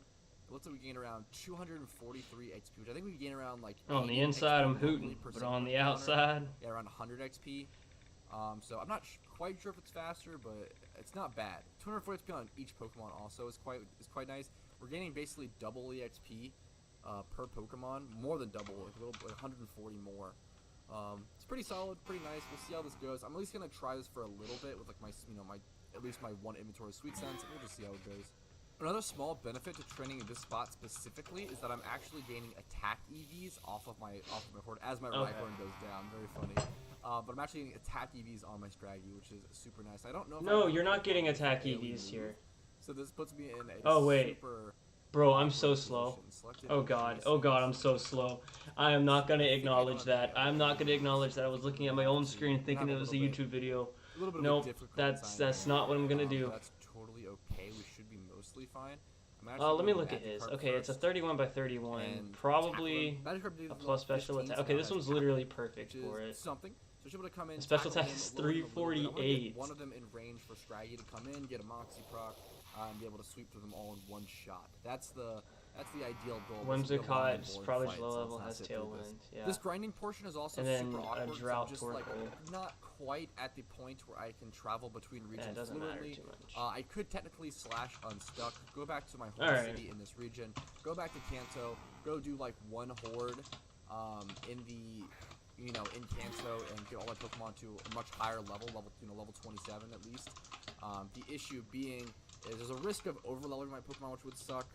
But the main thing is just ability to be able to travel. Let me see. I'm actually going to use these guys. I believe I need my 4th gym badge to be able to use the dock here and transfer between the regions, even though I am in the city with the pier and with the dock of transportation in this region. I think I'm still not quite able to use it. I'm going to go to Servine and try to get some damage off. I think Leaf Tornado is actually going to do more. We couched this earlier. Oh, Leaf Tornado is actually, yeah. Leaf Tornado will actually do more to them, even though it's not very effective. So definitely still worth using with the bonus of Stab. Yeah, this is just maybe one of the most awkward stages of training that this account will see during this point in the story, especially because we're not quite able to travel to regions. Yeah, I just have to kind of brainlessly do a lot of slow grinding in this awkward location. All right, we're able to sweep through that rest of that horde with Scraggy and get some serious XP on him, and the power of Moxie really showed in this battle. Him getting all the Moxie procs, it shows me promise. It shows me that we actually can take down the bug gym if I rely on Scraggy. I think Scraggy, it's crazy that I caught him and everything. Scraggy is actually probably going to be the most important piece on taking out this upcoming gym, which is crazy. Hold on. It might be really good to get like an X attack or something of the sort. Some sort of healing item or setup item that I can use. I think I might have. I have X accuracies. It might be worth to get an X attack or maybe an X speed. It might be worth to get some X items. I'm not sure. I don't think there's any available in this local shop though. Is honestly the biggest issue. But I'm gonna keep going back to train. I'm gonna train my Scraggy up to level 20 or 22, and then give this gym another try. Okay, I've been brainstorming, and I have an idea that will absolutely, for sure, allow me to defeat the bug gym. Now my Scraggy is around level 19, almost 20, so he's probably almost powerful enough to get there. But there's something that I want to implement that could be useful for literally the rest of this entire run to such a crazy extent that it's worth doing now. And my plan is to give him Dragon Dance. So setup moves are so powerful. Dragon Dance is one of the most powerful ones for Scraggy/Grafty, but he gets it through TM, so there's no reason to not go ahead and try to get it on him immediately. The issue being, I've already checked this, there's actually no Dragon Dance TMs currently on the GTL. So I'm going to have to do something that all MMO players fear. I'm going to go to Trade Chat, and I'm going to be offering to buy a Dragon Dance TM, 35k. So normally a Dragon Dance TM would cost 30k within a mall or a shop, so I'm kind of giving people an incentive to earn a free 5k just by going to buy the TM and coming to my location to sell it to me. It's a perfect example of kind of availability, ability, and just how far you are into the game to make free money. So I'm basically just offering someone some free money to give me a huge advantage, and it's worth it to me. It's worth very much to me to spend that extra 5k to someone who has that availability. Often TMs are marked up on the GTL for that reason. So I'm gonna go ahead and offer that, and I'm gonna say, please come to me, Castelia City Channel 5. And I'm going to copy and paste this message until someone comes through, and I'll see you guys when they happen. I think this is a really funny example of using the MMO aspect of PokeMMO, a Pokemon MMO game, to your advantage, and really making something. You really need to take every advantage you can throughout this game and throughout the storyline, because it is a brutal game. The AI in Pokemon is a truly brutal mistress. I'll see you guys once I get a response. Alright, not gonna lie, I ended up playing into my YouTuber privilege a little bit, but I guess this was something that anyone could have done. I hit up my Discord and I asked if anyone wanted to come through and get me a Dragon Dance TM 35k. So here we are, trading this player. Thank you so much to Leerisol for coming through with that. I really appreciate it. There we go, Dragon Dance TM. Now we can go ahead and teach it to our Scraggy. That's gonna help us so much throughout the storyline. That's just incredible. I think I'm just gonna remove Sand Attack for it. That should be totally fine, but that's awesome. I'm going to go ahead and whisper him a thank you so very much. That's awesome. That's it. Okay, so now we should be good from this point on to... Actually, I'm going to get my Scraggy to level 20 really quick, just level 20. And then from there on, we will go take on the gym. We should be able to sweep it for good this time. I believe in us. But yeah, if you want to hit up players and maybe get some help or get some advice, check out my Discord. It's a really cool community, a lot of really helpful people in there, and everyone's just trying to learn and grow alongside each other. I think it's awesome. So yeah, hit that up. Make sure to join that. The link is always in the below in every description of every video. Alright, there we are. We actually got our Scraggy to level 21, which is pretty sick. Just get some extra stats on it. Got it up to 53 attack EVs, which is actually pretty sick. And I think I'm ready. I think this thing is super ready. I'm ready to go heal up and then just go head over to the gym. I do want to replace my Meowth back in for the Ursaring, because the Ursaring's not going to be able to do anything during this fight. I might actually even get rid of my Abra, I guess, for the time being, and put in another Pokemon that could at least do something. I think this is going to be... I need as much as I can possibly get and have for this gym. I think that'll actually be just super important. So let's look through. I think I'm just going to be throwing in maybe the Snubbull or something, or do I ever go a second Scraggy here? No, they don't have Moxie. It's probably not worth. This thing does have a fire type move, but it's level 15 and has Hustle, which is hilarious. Actually, having an Intimidate Pokemon may be my best option. Huh, that might be it. Yeah, I might go with that. I might go for any sort. Let me look through my Intimidate Pokemon really quick. I don't remember if Snubbull has Intimidate or not. Oh, I have a level 26 Gyarados that I could actually use. Now that is tempting. That's something. That might be it. I'm gonna go ahead and grab this over, I guess, my current Magikarp. Move this over back to box 4 for the time being. I do want to pick this back up. Definitely. So this is a Pokemon I want to pick back up. And this is it. Let's get rid of the Abra maybe. It's not bad to have a Suicide Switch, I guess, but I'd rather just have a Pokemon I could use. This thing doesn't have Intimidate, right? It says Runaway. Let's just bring a Sandile. Yeah, let's just bring a Sandile with... Let's move this into a proper spot so we don't forget about it. Let's move this over to box 4. There we go. Okay, so this is our team. I want to be better about cutting stuff like that and having more quality content. I feel like I'm wasting too much of your guys' time with some of this these rambles. I really want to hear your guys' opinions in the comments below. I think future episodes will really start to cut down on rambles and droneness and be really more oriented towards fast-paced, quick cut content. Let's go ahead and let's go head back to the gym, put items all of our Pokemon appropriately, and kick his butt. Alright, so here we are ready for the fight, and I'm going to explain my strategy of battle. So first things first, we are still going to be leading with Fake Out Payday Meowth, which will be really important for setting up, hopefully, a kill for our Scraggy. Letting our Scraggy get Dragon Danced up, be able to get a Moxie proc, and have leftovers is going to be super important. This item choice was actually super interesting, and I thought about it for a while. So I considered Lumberry versus leftovers for a decent period of time. My reasoning with leftovers being that if I get poisoned by the poison touch Pokemon like Venipede and such, I'm actually going to be doing a lot more damage with Facade, and it's probably going to be easier to throw up a Hyper Potion to heal my Scraggy to full, especially with the buffs, than it is to go ahead and use a Lumberry and not have the regeneration that turn. I think going with this option is actually going to be a lot better, especially long term, but not too long term, because obviously Toxic will continue to chip me down more and more. I think this is going to be the best. I think Leftovers is better, especially having Facade to do double damage is going to be, I think will be huge. I think having Facade at 140 damage, if I get poisoned, it might actually be a beneficial thing, so we'll see how that goes. And then I ended up going Leftovers on Gyarados as my kind of Intimidate switch out to just give it more sustain and be able to intimidate more Pokemon and tank more hits. Sandile gets Quick Claw, which is another Intimidate switch out to be able to maybe get a Scary Face off or a Sand Tomb off with a Quick Claw and maybe do some chip damage or just disable my opponent's Pokemon to some extent. But yeah, that's my general strategy. This entire battle is really riding on Scraggy, so I'm really hoping for no crits on him. That'll be super important. But without further ado, let's go ahead and jump into it. Alright, let's go. Round 2. It is only the second attempt on this gym leader, so honestly it could be a lot worse. He leads with Swadloon this time, which is quite good for me. I'm going to go for the Fake Out Payday combo. Let's go ahead and Fake Out Payday and then jump into Scraggy. Decent damage from the Fake Out, putting it at doing around 20% damage. I'm pretty happy with that. Let's go ahead and Payday. Check the damage here. Doing around another 20%. Super solid. He's going to cut me down a lot here. Now the question is, do I want to save my Meowth for later? And I think I definitely do. I think here, I'm actually going to swap into either Sandile or Gyarados. Look for an Intimidate proc, maybe back and forth. I'm going to go Sandile first. I think what I'm going to do is swap. This first battle is going to matter a ton, because I want to be able to set up a decent amount of Dragon Dances on strategy if possible. What I'm a little scared about, okay, that's perfect actually. Him OHKOing my Sandile is actually super solid. So now I could come in on Scrafty and start setting up Dragon Dances, and hopefully he switches out, which I was a little scared about. I did think about that, and I was definitely a little scared about that.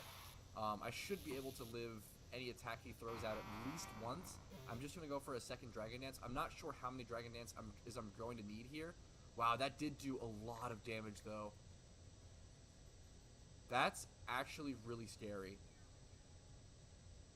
That's actually terrifying.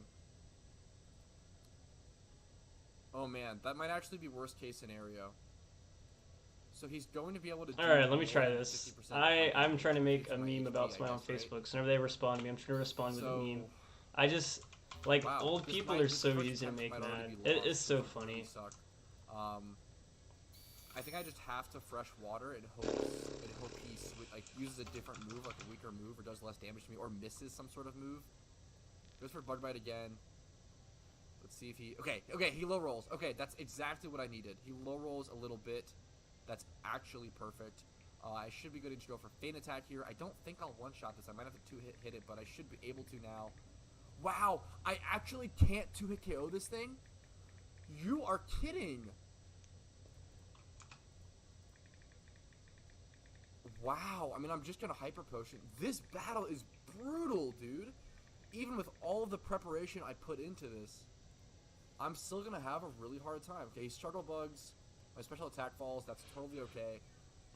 Him Struggle Bugging there is really good for me. Okay. I proc his Citrus Berry. Oh, man. I should be able to kill him out here. This fight is literally brutal. Okay, I should be safe to go ahead and throw up the Feint Attack here and finish off his Leavanny, but wow. Get a Moxie proc. That's so important. I'm double Dragon Danced up. So now I'm +3 attack, +2 speed, -1 special attack. Dude, why was that Leavanny such a monster? Like, this fight is actually so hard. I'm truly in shock at how difficult this gym process has been. I do have one Revival Herb, which is super nice. I really want to be able to heal my Pokemon here for a little bit. The issue is I don't want to have to use a... I think I just Energy Root, 100%. Energy Root heals 50, or heals 200. I don't want to have to use like a Max Potion here. Actually, Hyper Potion heals 120. I'll just use a Hyper Potion, I think. I'd rather save the root. Yeah, I'm going to Hyper Potion here. This Dwebble shouldn't be doing like too much insane damage to me. Let's go ahead and check it. I think it's worth... Yep, there we go. It's worth to play it safe. Yeah, no, I'm very happy with that play. So I think from this point onward, I should be able to sweep through. So we actually would have one-shot the Dwebble, but it's a sturdy. Actually, we crit, so actually that might have actually been really important. This is fine, though. We're in a really good state. He crits me. It should be fine, though. Yes, we're getting all these special attack drops. Thankfully, it doesn't matter at all. The rest of this battle should be dealt with. But even this was such a tight battle. I cannot believe the power level of Leavanny. That was literally truly shocking. What's his last Pokemon? I wonder if we'll switch into it here and go into Swabloon. Go ahead and show me. Whirlipede. This thing could poison me. I'm not too worried about this thing killing me, even if it does. Yup, there's the poison point. I kind of expected it at some point. But now I can Facade for more damage, I guess. Hopefully he doesn't do enough damage to KO me. Should be totally fine. Worst come to worst, my leftover Pokemon should be able to sweep through the last Swabloon. Worst case scenario. But now I can actually click Facade. I almost wish I would have gotten poisoned earlier in the game or in the fight, because it would have been much more beneficial to me. Getting poisoned this late is a little funny. Man, this fight was so awkward, so brutal. It was truly difficult. That Leavanny was truly difficult for me to take down. I need to just be getting more XP. The fact that my Pokemon are so underleveled at this stage in PokeMMO, you can't do that. You gotta respect the trainers. But there we are. Oh, what a relief. That is insane how difficult just the third gym leader was in Unova. Alright, I have to put in some serious time to do some XP training. But there we go. There's our third gym badge. I'm excited for that. I'm excited for the... Yeah, it's 3 gym badges, and I have a level 65 cool off. Thank you so much. Beautiful. Perfect. God. What an incredible triumph of this episode. What a really long episode. Hopefully you guys enjoyed it. Like this video if you really enjoyed it. I would really, really appreciate it. And subscribe for more PokeMMO content. That is going to be it for me. Hopefully you guys check out episode 6, the next episode of Road to PokeMMO, where we continue to progress through the storyline, progress through the game, just as any main account should in 2022 when playing PokeMMO. So thank you all so much for watching. Like the video, subscribe for future content. Check out all the playlist links below if you want to see more PokeMMO content, all different kinds, PvP, money making, you know, etc., creative kind of content, you know, whatever you want to see. Consider joining my Discord, which has over 1,000 members. Really, really cool community. Happy to be a part of it. And then finally, consider becoming a YouTube member to me for $5 a month. If you want to go above and beyond and support my content, it means the world. I do YouTube full time, so all of the financial support and love I get from that really encourages me to make more videos, make higher quality content, and make more content. So thank you all so very much for watching. I really, really appreciate it. Have a fantastic day, and I will see you guys later. Yo, what's up? My name's Typhlosions here, and welcome to episode 6 of Road to PokeMMO, which is really a series all about playing through PokeMMO as a main account, building up an account, getting all the resources, etc., etc. And this season specifically has a goal of building an OU PvP team by the time we reach around the Elite Four within Unova. Now, I've got some sick new drip on my character. Go ahead and check the fit, but more importantly, we have around 50 hours played. We got our 3rd gym badge last episode, which turned out to be an extremely difficult challenge. One much more difficult than I expected. So we'll have to be doing a lot of grinding this episode. We do want to make our way to the next city in this episode, but this episode might be much more oriented towards grinding, catching Pokemon, getting XP, and really sort of playing those MMO aspects as opposed to just playing through a Pokemon storyline. Let's go ahead and head north of Castelia City back onto Route 4, where we spent a lot of time last episode grinding, catching Pokemon like Scraggy, etc. Scraggy has definitely become one of our most important pieces to our team. Having Dragon Dance, being Jolly Nature, having really decent IVs, at least 20 attack, 20 speed. First storyline run, it's pretty solid, and I'm pretty happy with that. So let's go ahead and go through. Look at, I love this animation. I love how this looks, especially with all the New Year's lanterns around right now from the event. The event just ended. A huge reason why I'm actually recording and picking this account back up is because I was so busy and distracted on my main account during the Lunar New Year event. But here we go. We do have a little bit of a Bianca interaction and an NPC interaction where she'll be talking to us, you know, taking a little bit of our time. There's so much dialogue throughout this story. It's probably not something super important, so let's go ahead and just skip through it. Actually, it's a battle. Just kidding. Let's go ahead and kick Bianca's butt really quick. Alright, I'm not super worried about this battle. It should be nothing compared to that previous gym leader. The Intimidate proc on Meowth is a little frustrating, but not a big deal. I'm just going to do my typical fake out payday strategy into probably an Intimidate switch out into Gyarados. So Gyarados is going to be able to come in, get an Intimidate off, and then maybe get off some chip damage with Waterfall or Crunch. Probably Waterfall, of course, but yeah, so he actually KOs my Meowth, which I'm a little surprised by, but at the same time, that's totally okay. Should come in with Gyarados here, get an Intimidate proc, counter his Intimidate proc, and go for a Waterfall.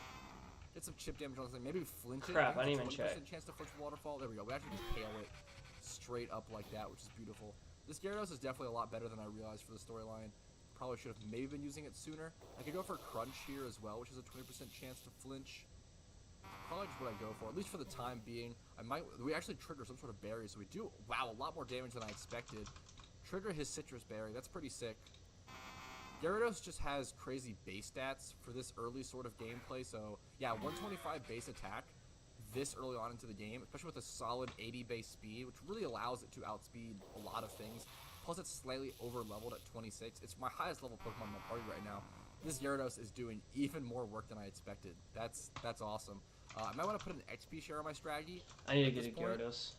Now that I'm not like doing a really important battle, because I really want my Scraggy to be getting a lot of XP. My max obedience level right now is 31, and my team is super under-leveled in comparison to that. So let's go ahead and sweep through this battle. I don't see this being any issue. Let's go ahead and see you guys after. Alright, there we are, taking out Bianca's last Pokemon, which was a Pansear, which we could easily Waterfall through, defeat through her, and then move on through the storyline onto Route 4 and the Desert Resort. It's a little sad that interaction with Bianca basically has her talking about her not knowing what to do with her life, and it's sort of like a midlife crisis, or I guess 10-year-old life crisis, where she's like, I do love Pokemon, but what do I want to do with them, sort of situation. It's actually a little sad and a little scary, and a very real, I guess, sort of moral sentiment for a Pokemon game. Kind of interesting. So, we now have another battle, which this is my longest stream I've done in a long time. I know my account only has Sharon, 2 other rival. That's streams so I'm gonna go ahead and look on it, but I used to stream a lot, and this is definitely my longest one. And I've said very little. I've been occupied most of the time, but I've been doing what I'm supposed to do for the most part. I'm what, 7 levels away? We're getting there. Really powerful. And I mean, I'm on my phone a lot, which I shouldn't be. But man, that was my mistake. There's just something about taking old people off, bro. It's my favorite. Picking out that Pig Knight, super love it. easy. Let's see what other Pokemon Sharon has. I'm actually totally not sure. Liepard. Okay, this fight should be easy peasy. I'll just see you guys after it. I really want to focus this episode and the future episodes on giving you guys more fast-paced, cut quality content instead of doing so many rambles and such. So let's go ahead and see you guys after this battle. Alright, we blasted through Sharon with ease, thankfully largely due to Gyarados. Gonna go through another dialogue and hopefully be able to transfer forward to, onward to Route 4 eventually after all of this dialogue and NPC interaction. Alright, so even though we have 2 Pokemon fainted from those battles, I'm pretty happy just continuing on with Gyarados. It shouldn't be much of an issue. Just want to go ahead and get through this route kind of quickly, and then I can be able to come back to it later on. It might be worth to actually battle some of these trainers. Since I'm struggling for XP so much, I'm going to go ahead and get through these. Alright, after barreling through 3 NPCs with ease on Gyarados, I also picked up an Ether in a Pokeball over there, picked up that potion. I'm going to battle this mostly last trainer. There might be a couple more north in this route, but I'm going to battle through Backpacker Waylon really quick. Alright, we've battled 4 trainers so far on this region, and I'm really excited to get to the next city, because we actually unlocked the bicycle in the next city, which is a really big deal. So I'm actually going to try to skip the next couple trainers. Here we go. I should be able to run into some Team Plasma members. Oh, no, I didn't think about this. I guess this Professor Juniper as well, so there should be a Team Plasma interaction here. I believe this old man will actually give me 10 Ultra Balls for free. Dang. That's actually I just want to. pretty cool reward. Pretty happy to get just want to make this old dude mad. That's all I want. Which is going to be super He's probably read it. As you know, if you've played any Pokemon game, you understand how important the bicycle is for transportation and how much it speeds everything up. Alright, heading that north of that tunnel, we go into Nimbasa City and look, it's a different old man with the exact same sprite we just saw in the tunnel below us. So now we're going to save him from these Team Plasma grunts, and he'll reward us with a beautiful, beautiful bicycle, which will, help our journey a ton. Let's go ahead and smack him through. Team Plasma Grunt throws out their iconic Watch Hog. I should be able to just waterfall through them and one-shot them. This Gyarados is really proving, I mean, I keep saying this, but yeah, this Gyarados is really repeatedly proving itself over and over and over again with its insane value at such a low level, just a short point in the storyline. So Rain Dance, that is actually good. Yes, I'm absolutely going to teach Rain Dance over Rage. Allowing my Waterfall to have more damage on it is going to be super, super huge. Rain's going to increase water type attacks by 1.5 times, so getting even more damage on our Waterfall for certain tough fights is going to be super, super nice. Waterfall through this Trubbish. I actually love this Pokemon. There we go, that's that Grunt defeated super easily. I probably have to battle through the second one. I believe, I'm going to guess that I have to battle through both of them. Let's see how it goes. Oh no, they both just run off. Okay, easy peasy. Give me the bite, please. Token of my gratitude, bicycle. Yes, that's such a huge milestone. Absolutely huge milestone already. That's a hotkey that ASAP. So if you don't know how to hotkey items, go to your key items. To talk. Let's see if I can't hotkey it during conversation. Oh, so much dialogue, the classic Gen 5 experience. So anyways, post dialogue, go ahead and go to your key items, go to the bike and click register. I'm gonna put it in slot. We're going back to the water. Honestly, a bit easier, but there we go. We got our bicycle, we unlocked in Nimbasa City. I'm gonna go to the PC really quick so that we can teleport back there instead of the previously whenever we click the teleport button. That's super important. The last Poke Center you visited is where you're going to teleport to, so it's really important to keep that in mind when using teleport during the storyline. From here on out, I'm not sure what I'm going to do, whether I'm going to go grinding or just make my way towards the gym or kind of unlock that next part in the storyline. I guess there's no reason Bianca wants to do something there. I don't care about that. I'm going to go ahead and head east over here towards the gym and see what sort of side quest and other storyline part I have to do before unlocking the gym leader. It looks like N wants to go ahead and say hello to me and give me a little ride on the Ferris wheel, if I remember correctly. Yeah, so N walks me over ominously to the Ferris wheel. He wants to have a little bit of a conversation, I believe. Let's ride the Ferris wheel.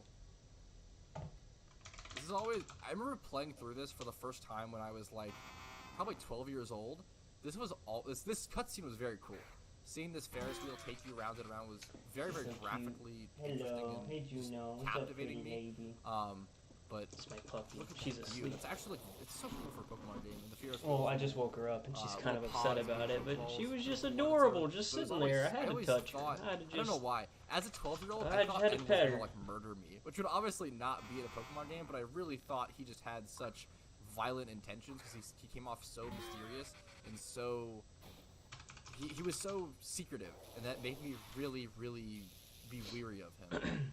So basically, I tell N that I don't agree with his plan, and I don't see his vision. I don't want to take Pokemon away from everyone the way he does, so he ends up battling me to kind of prove that his theory is correct. So this battle might actually be pretty tough. This will be an interesting one. Level 4 Sandile is no joke. I should be able to fake out Payday, and then he's gonna crunch. Oh wow, he straight up one-shots me and gets the Moxie proc.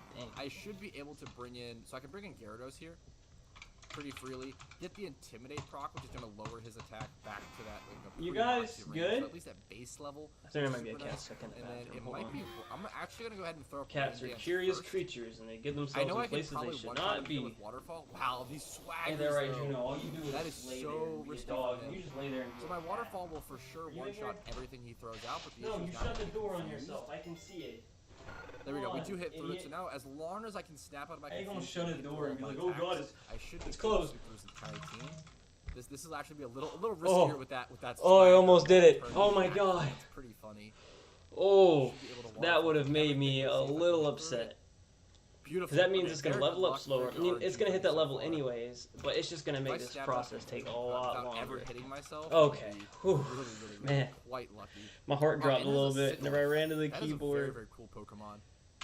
Waterfall might have. I think Crunch was more damage still. Yep. Oh, it's a Zorua.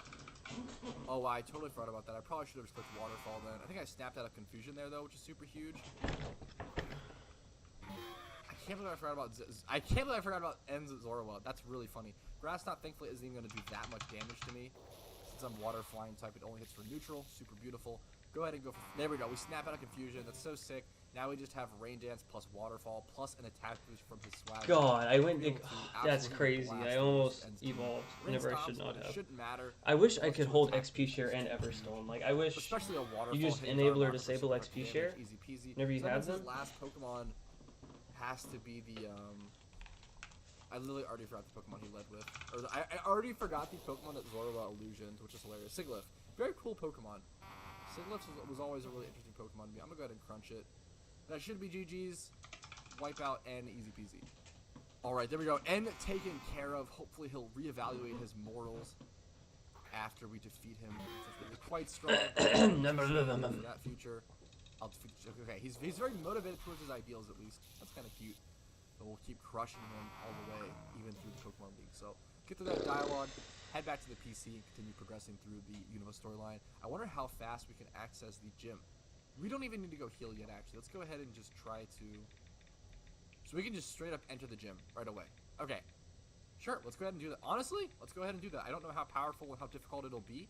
I might as well just lead with Gyarados here and just limit test. Just see how difficult these might be. I'm actually going to replace this leftovers with an XP share to get a little more XP on my strategy. I've definitely been splitting up my XP too much throughout this playthrough, which has really been hurting me. I think I just need 2 Pokemon at like level 31, like this Gyarados and Scrafty, and then the rest can kind of catch up sort of thing. But yeah, I'm definitely... Wow, okay, a Maldra versus Gyarados is actually really scary. So obviously, for those who don't know, Gyarados is 4 times weak to electric. I forget if this is an electric type gem. If this is an electric type gem, then obviously Gyarados is going to have a really tough time here.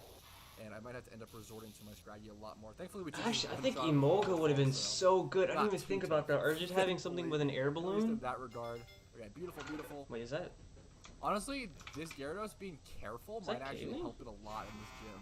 So if it throws up a special attacking... That is. I'm going to go ahead and end the stream for now. Thunder, there's a possibility that